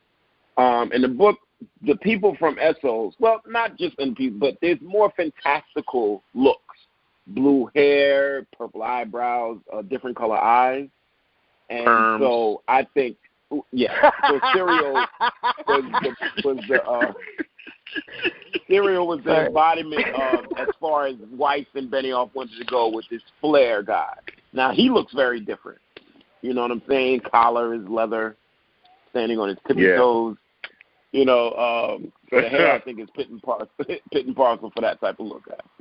I think he was made to rock. Okay. Thank you. I'm good. All right. That's fine. It's like somewhere between, like, 70s, 80s Richard Pryor and, like, a straight-up Pro, Real talk. Real talk. It's it just needed to be commented on. That's it. The other thing I wanted to comment on in that is that I felt like Arya, at first, he was a lot for her. She was like, the fuck is going on here? Like, who are you? This is a bit much. She was a little annoyed. And then you saw that weird Arya smile that we see later when she starts killing people. So excited. It's like the introduction to that of like, okay, Arya's pleased. This is the beginning. It works of that. for her. Exactly. She's good. And then he also calls it the water dance at some point, which I thought was brilliant. Because, water leaks out. But also there was a go-go song called The Water Dance, and so I just had to... That's the first thing that popped in my head just now when you said that. I was like, DMV, What you have just witnessed is a DJ moment. Castro, that was also a DC moment. Let's Thank you, bring it all together. So, Castro, you mentioned this earlier, and we're seeing it again. Ned watching Arya with this look of dread and concern. Like you touched on it earlier, but we definitely are getting that exact same emotion here. Yeah, so again, it's him regretting seeing his daughter turn into his sister. One met her demise, one will meet his demise. And he's giving his daughter what she wants because he's like, all right, I brought you to this dangerous place. She needs to learn how to use this sword. She has one. I'm not confiscating it. I didn't even ask her where she really got it from. But I want her to learn how to use it. But in doing that, I'm setting off a motion of events. I'm knocking over the first domino to leading my daughter to combat because that's the logical end step of this. I've been fighting since I was 16. I've been rebelling with my best friend since we were 18, 19. I don't know how many years moved on. I've been in battle. You know what I'm saying? I can make fun of Jamie in his scufflick armor because I've been in the trenches in the mud and all that stuff. And I don't know if I want to see my daughter there. But at the same time, we're around all this glitz and glamour, and I have to prepare her for the danger that I have brought her to unknowingly and unwittingly. So when he looks at it, his admiration, his pride, but his worry, his lament. And I think he's seeing him. Maybe he's seeing himself. Maybe he's maybe hearkening back to times he started sparring, or I think he's seeing maybe a bucking tradition. Like I've seen me and my brothers practice. We saw that in the flashback later on about Hodor. Right. And I've seen my sister buck against that and become great. And I'm watching my daughter go through the same thing. And I have enough sons. Like, think about it. He thinks I have enough sons where they can go out and fight. I don't really need my daughter to fight, just on a numbers thing when war comes. But I need this daughter to fight because she's going to learn any other way. It's like them white parents that let their kids smoke in the basement. I don't want them. Right. I'd rather smoke here at home. I'd rather have a smoke here at home than out there in the street, some back alley. With some back alley with heroin, heroin needles all over the place. Smoke downstairs in the shag carpet basement that your father redid. All right. Right. But don't tell your father. Good. Yeah. So and a very interesting beat to end the episode on, because I think that reinforces the dread and the danger he feels. Because at first he's proud of his daughter, he's looking at her, but to end the episode on that means, some big orchestral hit. Yeah, we're in danger, and that's why she's learning, not because she just wants to be a sword, good with a sword. Mm-hmm. So, did anyone peep? I think that at the very end, when they're zooming in on Ned's face, and you can still hear their swords, their wooden swords hitting each other, it starts in the background. Yeah, you hear metal, right? Yes, it turned into like real swords instead of the fake ones. So he's, like I said, he's imagining war. He's imagining his daughter in those positions. Great pull. Yeah, it started turning into like real clink, clink, clink, clink. And again, I think these episodes have this dramatic resonance that it lessens as we go along, as we just get immersed in the story. These are big dramatic swoops and little things that we have to notice. I don't think they've been this subtle in the present day episodes. Sound effects like that. So you can miss that if you're not. No, we weren't getting those little nuanced things. No, we weren't. We definitely weren't. Right. No. Yeah, definitely. I think we're into the big stroke moment. Season 7 and the upcoming season 8. We're in the big strokes where right here they were really laying down. Like, think about it. They giving us so much information before the show started, and we're just swallowing it up, taking it. Like, it had to be a test. Like, yo, can we give out these episodes a shot? Like, I'm looking at the notes. We're zigzagging around, so they're daring us to keep up, and we did, and that's why we love the show. Mm-hmm. And then also the point that this is when they're still working somewhat off the books too. So they had to do it in the way they weren't pissing off the book readers. And it was very important that they gave us a lot of this backstory the way that they did. I guess eventually knowing at some point they will be making the show past the books. Look at how long it takes George to knock these things out.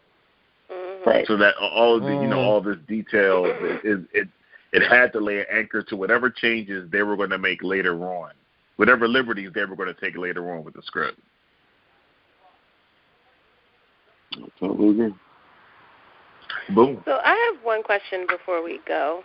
I don't know what happens next. So this is kind of like rewinding a little bit earlier in the episode. I meant to bring this up. So when Kat gets to Littlefinger's whore home, and Varys is there, and Varys is like, knowledge is his thing. That's how he knew where she was. And he's immediately like, so where that dagger at? And I wonder, and she had it and showed it to them, right? And so I wonder what Varys' involvement was with the dagger, and if that connected to that moment later on where the Red Woman is like, people like us. Remember that moment that he had? Yeah, they had. Wait, did that happen this episode and I forgot to put it in there? No. I'm talking that happened this episode. Last season. Oh, okay. No, I know what you're talking the dagger part. You're talking about the dagger part. About the dagger and that happened this episode. Admitting. No, you didn't forget to put it in there. We talked about that part, but I think we just didn't talk about Varys and the dagger specifically. Right. Right.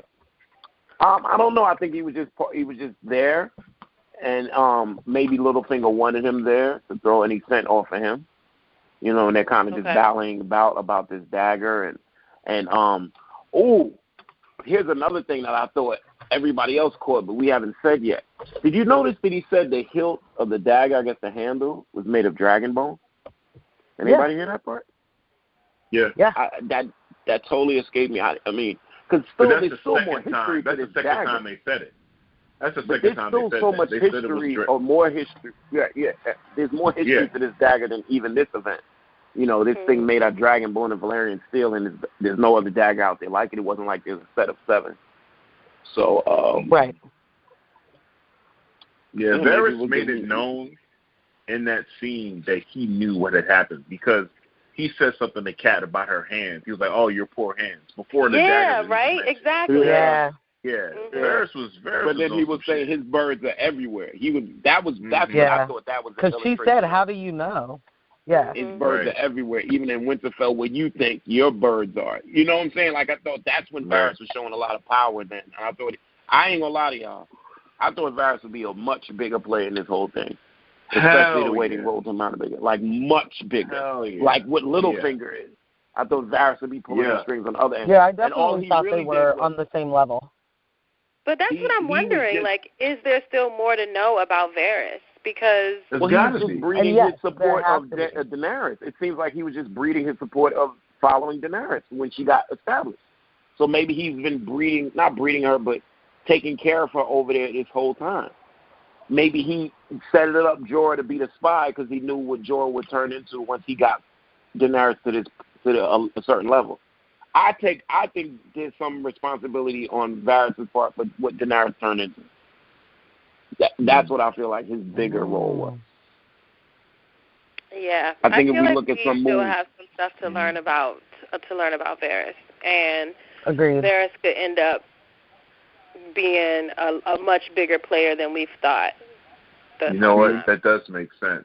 Varys could be tied into her even getting the dragon eggs, to be quite honest. All of that. That's what I'm saying. Varys, all of that. Yeah, he's got that background in magic because of that wizard. Yeah, Varys. Yeah. Who had the best eyes on her was Varys. His little birds is all over, and I'm thinking setting things up. Like, I don't think he was responsible for the little girl trying to kill her, but you know what I mean? Like having people there to thwart. No, that was Robert, wasn't it?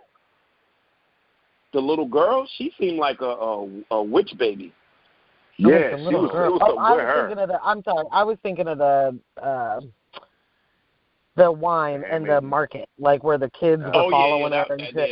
That's what I was thinking of. Sorry. But the kid part was different. Yeah, I remember that. The kid part with the scorpion was different than the poison wine.